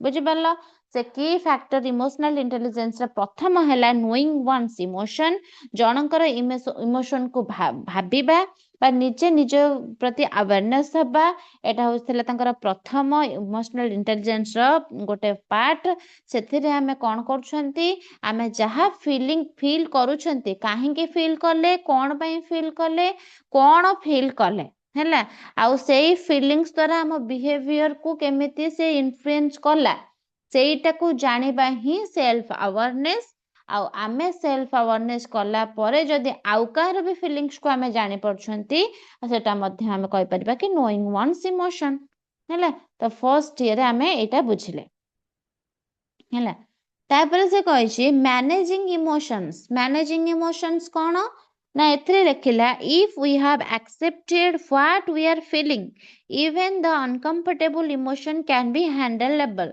ହେଲା ହ୍ୟାଣ୍ଡେଲେବଲ୍ କଣ କହିଛି ନା ସେ କହିଛି କି ହଉଛି ଯଦି ହେଲା ଯଦି ଆମେ କଣ ନା ମ୍ୟାନେଜିଂ ଇମୋସନ ମାନେ ହଉଛି ଆମର କଣ ମ୍ୟାନେଜିଂ ଇମୋସନ ମାନେ ଯଦି ଆମେ ଦେଖିବା ତାମାନେ କଣ ନା ଯେତେବେଳେ ଆମେ ନିଜ ଇମୋସନକୁ ଆକ୍ସେପ୍ଟ କରୁଛୁ ହେଲା ଆମେ ଯାହା ଫିଲ୍ କରୁଛୁ ଆମ ଯାହା ଇମୋସନ ଅଛି ତାକୁ ଆମେ ଆକ୍ସେପ୍ଟ କରୁଛୁ ସେତେବେଳେ ସେହି ଅନକମ୍ଫର୍ଟେବଲ ଇମୋସନକୁ ମଧ୍ୟ ଠିକ ଭାବରେ ହ୍ୟାଣ୍ଡେଲ କରିପାରିଥାନ୍ତେ କଣ ନା ହଉଛି ଇମୋସନକୁ କେମିତି ମ୍ୟାନେଜ କରିବା ହେଲା ଇମୋସନ କୁ କଣ ନା ସପ୍ରେସ କରିବା ଲୁଚେଇ ଦେବା ସେଟା ନୁହଁ ବରଂ କଣ ନା ଇମୋସନ ଉପରେ କଣ୍ଟ୍ରୋଲ ରଖିବା କି ଆମର ଏଇଟା ଇମୋସନ ଆମର ଏଇଟା ଅଛି ଫିଲିଙ୍ଗସ୍ ଏଇଟା ଅଛି ଆମେ ଯେ କଣ କରିବା ନା ହଉଛି ତାକୁ କଣ କରିବା ନା ହଉଛି କୌଣସି ପ୍ରକାର ଗୋଟେ କଣ୍ଟ୍ରୋଲ କରିଦବା କି ହଁ ମତେ ୟା ପ୍ରତି ଜେଲସି ଅଛି କିନ୍ତୁ ଜେଲସି ଥିଲେ ମଧ୍ୟ ମୁଁ ତାକୁ କଣ କରୁଛି ନା କଣ୍ଟ୍ରୋଲ କରିକି ତା ପାଖରେ ପହଞ୍ଚେଇ ଦେବା ପାଇଁ ମାନେ ପହଞ୍ଚଉ ନାହିଁ ମୁଁ ହ୍ୟାଣ୍ଡେଲ କରୁଛି ଏଟା ହ୍ୟାଣ୍ଡେବଲ ହେଲା ଇମୋସନ ଟା ଆମେ କଣ ନା ଯଦି ଆମର ଅନକମ୍ଫର୍ଟେବଲ ଲାଗୁଛି we have accepted what we are feeling ଯଦି ଆମେ ଜାଣିଛନ୍ତି ଆମେ କଣ ଫିଲ୍ କରୁଛନ୍ତି even the uncomfortable emotion can be handleable ହେଲା ଯଦି ବି ଏଟା ଅନକମ୍ଫର୍ଟେବଲ କିଛି ଅଛି କହି ପାରୁନାହାନ୍ତି ତାଙ୍କ ପାଖରେ ଅନକମ୍ଫର୍ଟେବଲ ଫିଲ୍ କରୁଛନ୍ତି ତାକୁ ଆମେ କଣ କରିବା ନା ହ୍ୟାଣ୍ଡେଲ ବି ଆମେ କରିପାରିବା ହେଲା ହ୍ୟାଣ୍ଡେଲ ଆମେ କରିପାରୁଛନ୍ତି କୌଣସି ପ୍ରକାରର କଣ ତାକୁ ଜଣେଇବାକୁ ଦଉନାହାନ୍ତି ଲେଖିଛି the ability to manage with anger by not beating or scolding others ରାଗ ଆସିବା ହଉଛି କଣ ନା ନ୍ୟାଚୁରାଲ ହେଲା ରାଗ ଆସିଲେ ଏଟା ହଉଛି ନ୍ୟାଚୁରାଲ କିନ୍ତୁ ଇମୋସନାଲ ଇଣ୍ଟେଲିଜେନ୍ସ ଥିବା ଲୋକ ଆଙ୍ଗର ଆସିଲେ ଅନ୍ୟମାନଙ୍କୁ ଯାଇକି ଯଦି ମାରିବା ଗାଳି କରିବା ସେଟା କରେନି ସେଟା କଣ କରେ ସେ ତାକୁ କାମଲି ହ୍ୟାଣ୍ଡେଲ କରେ ହଉ ଛାଡ ସେ ଏମିତି କଲା ଯେ ଛାଡ ମୁଁ ତା ସହିତ ଭଲସେ ନହେଲେ ମିଶିବିନି ତା ପାଇଁ ଯୋଉଥିପାଇଁ ସେ ଏମିତି କଲା ସେ ସବୁ ମାନେ ତାକୁ ଆଉ ପ୍ରୋତ୍ସାହନ କରିବେନି ସେ ସବୁ ଆଉ କରିପାରିବ ବୋଲି ତ ସେ ସେଠି ପଜ କରିଦିଏ ହେଲା କିଛିଟା ଜିନିଷ ପଜ କରିଥାଏ ସିଚୁଏସନକୁ ବୁଝିଥାଏ ଆଉ କାମ ଭାବରେ ହିଁ ରିଆକ୍ଟ କରିଥାଏ ଏହାକୁ କଣ କହନ୍ତି ଆମେ ନା ଆଙ୍ଗର ମ୍ୟାନେଜମେଣ୍ଟ କୁହନ୍ତି ବା ମ୍ୟାନେଜିଂ ଇମୋସନ୍ସ ବୋଲି ଆମେ କହିପାରିବା ଆମେ ଏଥିରେ କଣ କଲେ ନା ପ୍ରଥମେ ଯୋଉ ଦେଲା କି ହଉଛି ଆମେ ଇମୋସନକୁ ବୁଝିଲେ ହେଲା ନୋଇଂ ୱାନ୍ସ ଇମୋସନ ଜଣଙ୍କ ଇମୋସନକୁ ଆମେ ବୁଝିଲେ ବା ନିଜର ଇମୋସନକୁ ଆମେ ବୁଝିଲେ କଣ ଆମେ ଫିଲ୍ କରୁଛନ୍ତି ଆମ ଇମୋସନ ଟା କଣ ଅଛି ଫିଲିଙ୍ଗସ ଟା କଣ ଅଛି ଆମେ କାହିଁକି ଫିଲ୍ କଲେ ସେ ସବୁ ଜିନିଷ ଆମେ ବୁଝିଲେ ଜାଣିଲେ କିନ୍ତୁ ତାପରେ ତାହେଲେ ଦେଇଛି ମ୍ୟାନେଜିଂ ଇମୋସନ। ଆମ ଇମୋସନ ଆମେ ସିନା ରାଗିଛନ୍ତି, ବହୁତ ସାରା ପିଲା ଅଛନ୍ତି ରାଗୁଛନ୍ତି ମାନେ କିଛି ବି ଚିଲେଇ ଦେବେ, କିଛି ବି ଗାଳି କରିଦେବେ, ମାରିବେ, ତ ବହୁତ ସାରା ଜିନିଷ ଅଛି। କିନ୍ତୁ ଆମେ ସେଠି କଣ କରିବା, ରାଗ ତ ଆମର ହଉଛି ନ୍ୟାଚୁରାଲ ଜିନିଷ, ରାଗ ତ ଆସିବ, କିନ୍ତୁ ତାପରେ ଆମେ କଣ କରିବା ନା ହଉଛି ମନକୁ ବୁଝେଇବା। ସେ ମନକୁ ବୁଝେଇବା ହିଁ ଗୋଟେ ହଉଛି କଣ ନା ଇମୋସନାଲ ଡେଭଲପମେଣ୍ଟ ଆମର, କି ଆମେ ଆମ ମନକୁ ବୁଝେଇ ପାରୁଛନ୍ତି, ଆମ ମନକୁ ଆମେ ମ୍ୟାନେଜ କରିପାରୁଛନ୍ତି। ଯଦି ରାଗ ଆସୁଛି ତାହେଲେ ଆମେ କଣ କରୁଛନ୍ତି, ପଜ୍ କରୁଛନ୍ତି, ସେଠି ସିଚୁଏସନକୁ ବୁଝୁଛନ୍ତି, କାମଲି ହ୍ୟାଣ୍ଡେଲ କରୁଛନ୍ତି। ଏସବୁ କେମିତି ହଉଛି, ଆମର ଇମୋସନ ଡେଭଲପମେଣ୍ଟ ହଉଛି ବୋଲି। ଯିଏ ଗୋଟେ ପାଗଳଟେ ଆସିବ, ତାକୁ ରାଗ ଲାଗିଲା, ସେ କଣ ଗୋଟେ ଗପି ଦେଇକି ପଳେଇବ। ଗୋଟେ ମୂର୍ଖଟେ ଆସିଲା, ସେ ଗୋଟେ ତାକୁ ରାଗ ଲାଗିଲା, ସେ ବାଡେଇ ବୁଡେଇ ଦେଇକି ପଳେଇବ। ସେ କଣ କରୁଛି ନା ମ୍ୟାନେଜ କରିପାରୁନି ତାର ଇମୋସନକୁ, ହେଲା, ତା ଆଙ୍ଗରକୁ ସେ ମ୍ୟାନେଜ କରିପାରୁନି। ତା ମାନେ କଣ, ତାର ଇମୋସନାଲ ଡେଭଲପମେଣ୍ଟ ଭଲ ଭାବରେ ହଉନି। ତ ଏଟା ସେକେଣ୍ଡ ଫେଜରେ କଣ, ଇମୋସନାଲ ଡେଭଲପମେଣ୍ଟ ଭଲ ଭାବରେ ହଉଛି, ଯାହା ଫଳରେ କି ସେ କଣ କରୁଛି ନା ମ୍ୟାନେଜ କରିପାରୁଛି ତାର ଇମୋସନକୁ, ହେଲା। ତାପରେ ଦେଲା ଆମର ମୋଟିଭେଟିଂ ୱାନ୍ ସେଲ୍ଫ, ଇଣ୍ଟରନାଲ ମୋଟିଭେସନ। ଏଟା ବୁଝିପାରିଲ ସେକେଣ୍ଡଟା?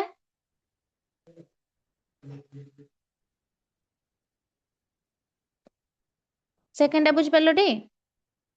Yes, ma'am. Yes, ma'am. ତାପରେ କହିଲା କି ହଉଛି motivating oneself by internal motivation. Emotions motivate us and also dispower and ଗୋଟେ ସେକେଣ୍ଡ ହେଲା, କଣ କହିଛି ନା ହଉଛି emotion motivate us and also dispower us if they are too strong and we allow them to overwhelm us. To motivate positively, feelings of enthusiasm, ହେଲା, zeal and confident are necessary. ତ ସେ କଣ କହିଛି ନା ହଉଛି ଆମେ ଯଦି ପଜିଟିଭ ମୋଟିଭେସନ ପାଇଁ, ହେଲା, କୌଣସି ପ୍ରକାର କନଫିଡେନ୍ସ ମାନେ ଦେଖେଇବା, ଯେମିତି କହନ୍ତି କଣ, ଆମେ ଗୋଟେ ପଜିଟିଭ ମୋଟିଭେସନ ତାକୁ ଦବା ପାଇଁ ଚାହୁଁଛନ୍ତି, ଯଦି କୌଣସି ପ୍ରକାର କନଫିଡେଣ୍ଟ ହିଁ ତମ ପାଖରେ ନାହିଁ, ହେଲା, ଏନ୍ଥୁସିଆଜିମ୍ ବି ହିଁ ନାହିଁ, ଯୋଉଟା କି ସେ ଏନ୍ଥୁସିଆଜିମ୍ ହଉଛି ହିଁ କନଫିଡେନ୍ସ, ଯୋଉଟା କି ବିଲ୍ଡ କରିବାକୁ ବୁଝାଏ, ହେଲା। ଯଦି ସେଟା ନାହିଁ ତାହେଲେ ଆମେ କଣ, କୌଣସି ପ୍ରକାର ପଜିଟିଭ ମୋଟିଭେସନ ଆମେ ଦେଇପାରିବାନି କାହାକୁ। ତ ସେଥିପାଇଁ ପଜିଟିଭ ମୋଟିଭେସନ ପାଇଁ କନଫିଡେଣ୍ଟ ବହୁତ ହି ଆବଶ୍ୟକ। ଯେତେବେଳେ ଜଣେ ବ୍ୟକ୍ତି ଆମର ଇମୋସନକୁ ପଜିଟିଭ ଡିରେକ୍ସନରେ ୟୁଜ କରେ, ସେ ସହଜରେ ନିଜ ଗୋଲ ପାଇଁ ମୋଟିଭେଟେଡ ରହିପାରିବ, ହେଲା। ଯଦି ଗୋଟେ ଜୀବନରେ କିଛି ଆଚିଭ କରିବାକୁ ଚାହୁଁଛି, ତେବେ ସେ କଣ, ତାର ଇମୋସନାଲି କୌଣସି ପ୍ରକାର ଗୋଟେ କଣ୍ଟ୍ରୋଲ କରିବା ପ୍ରଥମେ ଶିଖିବ, ହେଲା। ମୁଁ ଯଦି ଚାହିଁବି କି ମୋ ଦେହ ସବୁବେଳେ ସୁସ୍ଥ ରହୁ ବୋଲି, ମୁଁ ଯଦି କୌଣସି ପ୍ରକାର ଚାହୁଁଛି କି ହଁ ଏଇ ଜିନିଷଟା ମୁଁ କରିବି, ମୁଁ ଯାଇକି ବାହାରେ ବୁଲିବି, ବାହାର ଜିନିଷ ଖାଇବି, ଇଏ କରିବି, ତ ସେଇ ଜିନିଷଟା ଆଗେ ମତେ କଣ୍ଟ୍ରୋଲ କରିବାର ଅଛି, ତାପରେ ଯାଇକି ମୋ ଦେହ କଥା ମୁଁ ଚିନ୍ତା କରିବି। ତ ସେଥିପାଇଁ ସେ କହିଲା କଣ ନା ହଉଛି ଆମର ଇମୋସନ୍ସ ଯୋଉଟା ଅଛି, ସେଟା ହଉଛି କଣ, ତାକୁ ଷ୍ଟ୍ରଙ୍ଗ କରିବା ପାଇଁ ପଡିବ। ମୋଟିଭେଟିଂ ୱାନସେଲ୍ଫ ଅର୍ଥାତ ହଉଛି କଣ ନା ଇଣ୍ଟରନାଲ ମୋଟିଭେସନ, ଇମୋସନାଲ ଇଣ୍ଟେଲିଜେନ୍ସ, ଏସବୁ ହଉଛି ଗୁରୁତ୍ୱପୂର୍ଣ୍ଣ ଫ୍ୟାକ୍ଟର ଗୋଟେ ଗୋଟେ ଆମର ମୋଟିଭେସନ ପାଇଁ। ଇମୋସନ୍ସକୁ ଆମକୁ କଣ ହବ ନା ମୋଟିଭେଟ ଆମକୁ କରିପାରିବା ଦରକାର। ଆଉ ସେଇ ଇମୋସନ ଯଦି ଅତ୍ୟଧିକ ହେଇଯିବ, ଇମୋସନଟା ଆମକୁ ମୋଟିଭେଟ କରେ, ଯଦି ଇମୋସନଟା ହିଁ ଅତ୍ୟଧିକ ହେଇଯିବ, ସେଟା କଣ ନା ଅତ୍ୟଧିକ ହେଇଯିବ, ଆମେ କଣ ନା କଣ୍ଟ୍ରୋଲ ବେଳେ ବେଳେ କରିପାରୁନା, ହେଲା, କରିପାରୁନି। ତ ସେଥିପାଇଁ ସେତେବେଳେ କଣ ନା ହଉଛି ଆମକୁ ୱିକ୍ ନ ହେଇକି ଷ୍ଟ୍ରଙ୍ଗଲି ସେଟାକୁ କଣ ନା ମେଣ୍ଟେନ କରିବାର ଅଛି। ଯଦି କୌଣସି ପ୍ରକାର ଆମେ ଇମୋସନାଲ ଅଛନ୍ତି, ହେଲା, ବହୁତ ହି ଇମୋସନାଲ ଅଛନ୍ତି, ଆମେ ବେଳେ ବେଳେ କଣ କରିଥାନ୍ତି ନା, ହଁ ଇମୋସନ ଥାଏ ଆମ ଭିତରେ, ଆମେ ସେଇ ହିସାବରେ କଣ ମୋଟିଭେଟ ମଧ୍ୟ ହୁଅନ୍ତି କି ହଁ ମତେ ଏଇ ଜିନିଷଟା ଏମିତି କଲା, ତ ମୁଁ କଣ କରିବି ନା ହଉଛି ୟା ପରଠୁ ଆଉ ମୁଁ ସେ କାମ କରିବି ନାହିଁ, ମୁଁ ଭଲ କାମ କରିବି, ଯାହା ଫଳରେ କି ମୁଁ ଆଗକୁ ଯାଇକି କିଛି କରିପାରିବି। ଏଇଟା ଗୋଟେ ଆମକୁ ମୋଟିଭେଟ କଲା। କିନ୍ତୁ ବହୁତ ପରିମାଣରେ ଯେତେବେଳେ ଅତ୍ୟଧିକ ଇମୋସନ ଆମେ ହେଇ ପଡନ୍ତି, ଇମୋସନାଲ ହେଇଯାଆନ୍ତି, ସେତେବେଳେ କଣ ଆମେ ଷ୍ଟ୍ରଙ୍ଗ ହବା ବଦଳରେ କଣ ହେଇଥାନ୍ତି ନା ଆମେ ୱିକ୍ ହେଇଥାନ୍ତି, ହେଲା, ୱିକ୍ କାମକୁ କରିଦେଇଥାଏ ସେଟା। ତ ସେଥିପାଇଁ ଆମକୁ କଣ ନା ପଜିଟିଭ ମୋଟିଭେସନ ପାଇଁ ସବୁବେଳେ କଣ କନଫିଡେଣ୍ଟ ହବା ଆବଶ୍ୟକ। ଆମକୁ କନଫିଡେଣ୍ଟ ହେଲେ ହିଁ ଆମେ କଣ କରିପାରିବା ନା ଇମୋସନକୁ ଗୋଟେ ପଜିଟିଭ ଡିରେକ୍ସନରେ ୟୁଜ କରିପାରିବା, ସହଜରେ ନିଜ ଗୋଲ ପାଇଁ ଆମେ ମୋଟିଭେଟେଡ ରହିପାରିବା।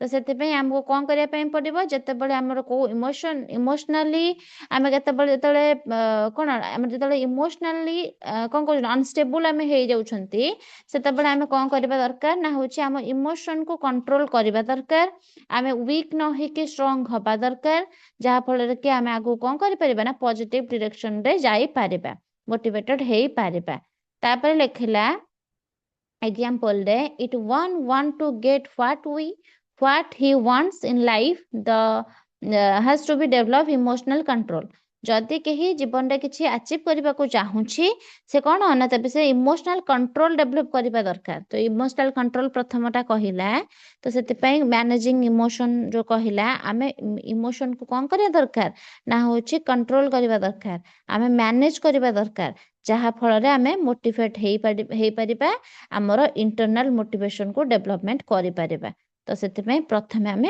इमोशन को डेवलप करबा दरकार इमोशन को मैनेज करबा आवश्यक हैला इमोशन को कंट्रोल करबा आवश्यक बुझला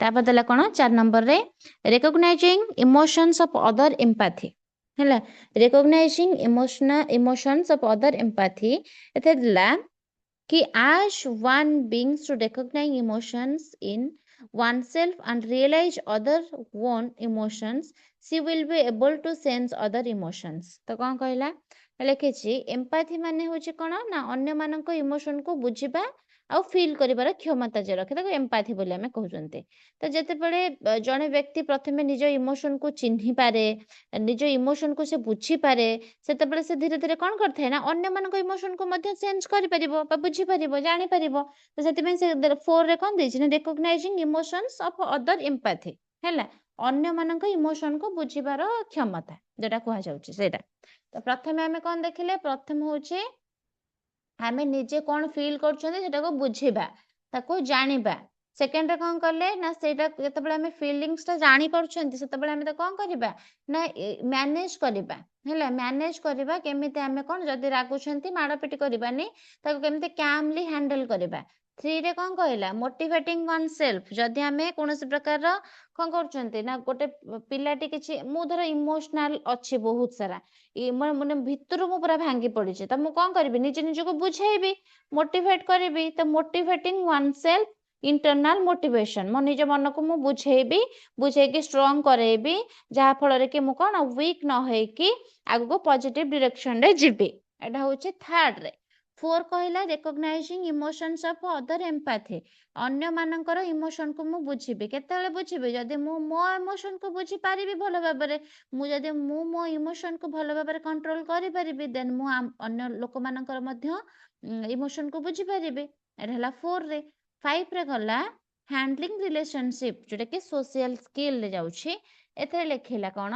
ना it is the skill of handling relationship by managing other emotions तापर this include effectiveness in leading change and leading team तो कौन दला ना लिखिछि कि कोन हैंडलिंग रिलेशनशिप को हमें कौन करथांते ना सोशल स्किल बोली कहंते हैला सोशल स्किल हमर केते अछि तार केते अछि एमती हम कहंते तो यार अर्थ होछि कोन ना अन्य मानक इमोशन को बुझिबा मैनेज करिबा तांको इमोशन को बुझिकी मैनेज करके सेमानक सहित केमिति हेल्दी रिलेशनशिप गढ़िबार क्षमता रखिबा तो सोशल स्किल थिबा व्यक्ति माने अन्य मानक फीलिंग्स को कौन करते सब रेस्पेक्ट करके कथा कहते हैला कॉन्फ्लिक्ट को पीसफुली सॉल्व करते जेमती गोटे पिलाटे जदी गंडगोल करिया पई चाहूजे आमे तो कौन करबा ना होची भल भाबरे बुझेबा जेमती कोनोसी प्रकार कॉन्फ्लिक्ट न हो पीसफुली भाबरे केमिति सॉल्व हे जाऊ से सब दिन आमे रखंते माइंड रे तापर कोन ना जो व्यक्ति सोशल स्किल रे स्ट्रांग थांते से टीम मध्य आमे कोऑपरेशन क्रिएट करंते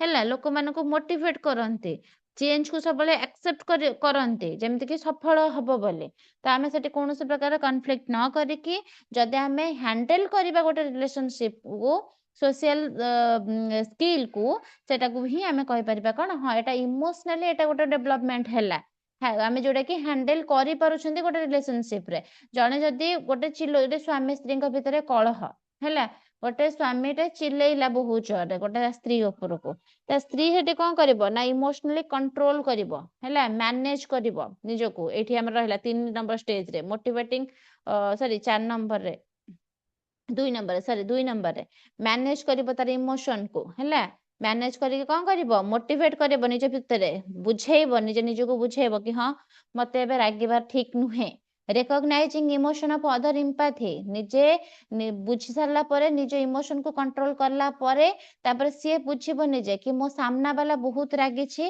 बा एमते टाइप रो से कोन ना होची रियलाइज करबो कि हाँ सी बहुत जोर रागी छी मते ताकू बुझेयार अछि 5 स्टेज रे कोन करबो हैंडल करबो से रिलेशनशिप को हैला केमिति मते बुझेबार अछि केमिति भल भाबरे इफेक्टिव वे रे ताकू बुझे कि हैंडल करिबार अछि रिलेशनशिप को एडा थला हमरो 5 स्टेज रे हैला तो या द्वारा कौन होता है ना आमर इमोशनल डेवलपमेंट होता है ओके Yes, बुझिपारला ma'am. तापर ଆଜ୍ଞା जोटा ma'am. यूनिट 3 रहिला यूनिट 3 हमें काली पढ़िबा मैम 5 नंबर टा आउट रे कहि दियंतु 5 नंबर टा मैम 5 नंबर बा को यस मैम हां कोन को कोन हले फास्ट हेला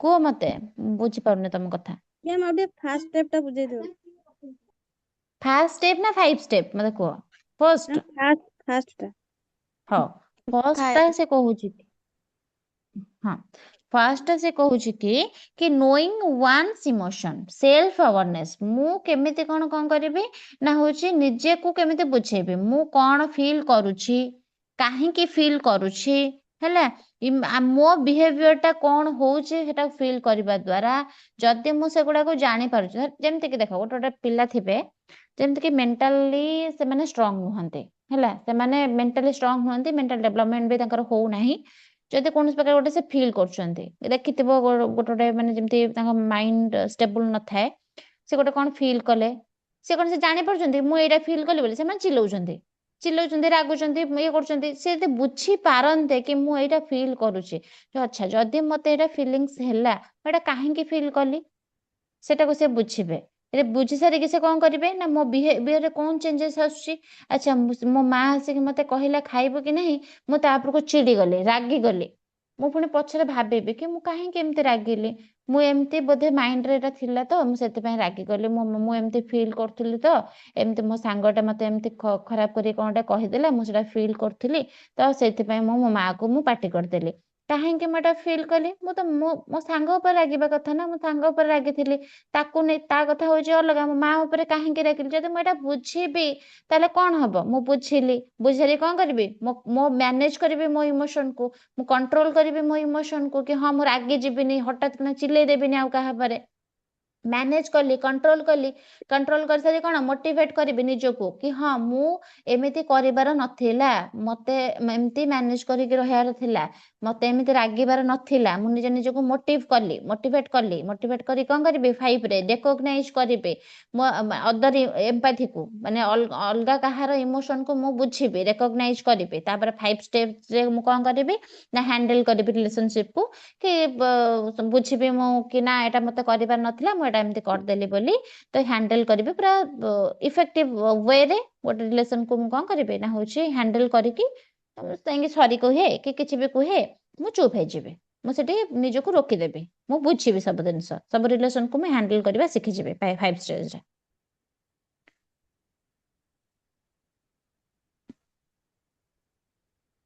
ହେଲା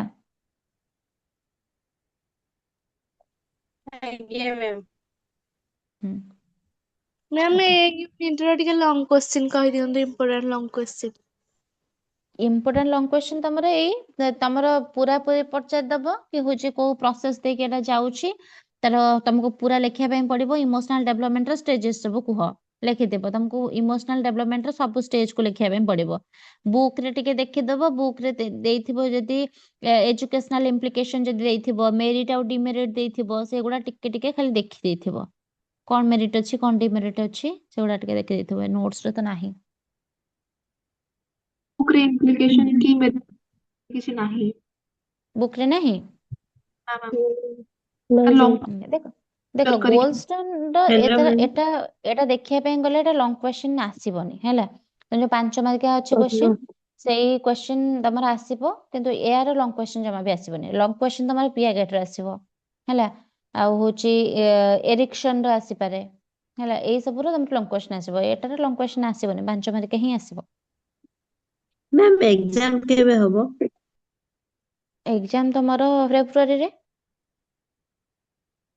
Thank you, ଫେବୃଆରୀର ma'am. Ma'am okay, first thank you. ୱିକରେ ନା ଲାଷ୍ଟ? ଫାଷ୍ଟ ବେଳକୁ ହେଇଯିବ। ଫାଷ୍ଟ ମାନେ ଏଇ ମଝା ମଝି ହେଇଯିବ ହେଲା। ମ୍ୟାମ୍ ସେକେଣ୍ଡ ୱିକ୍ କହିଛନ୍ତି। ସେଇ ମଝା ମଝି ହେଇଯିବ।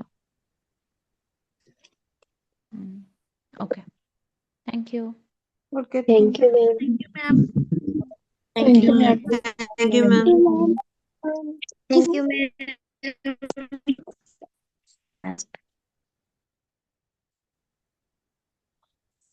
Thank you, ma'am. Thank you, ma'am.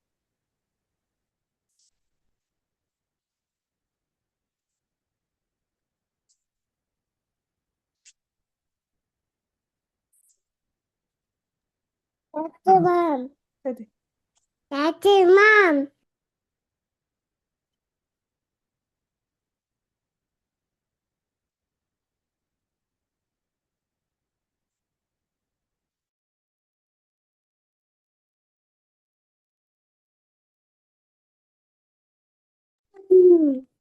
Hello.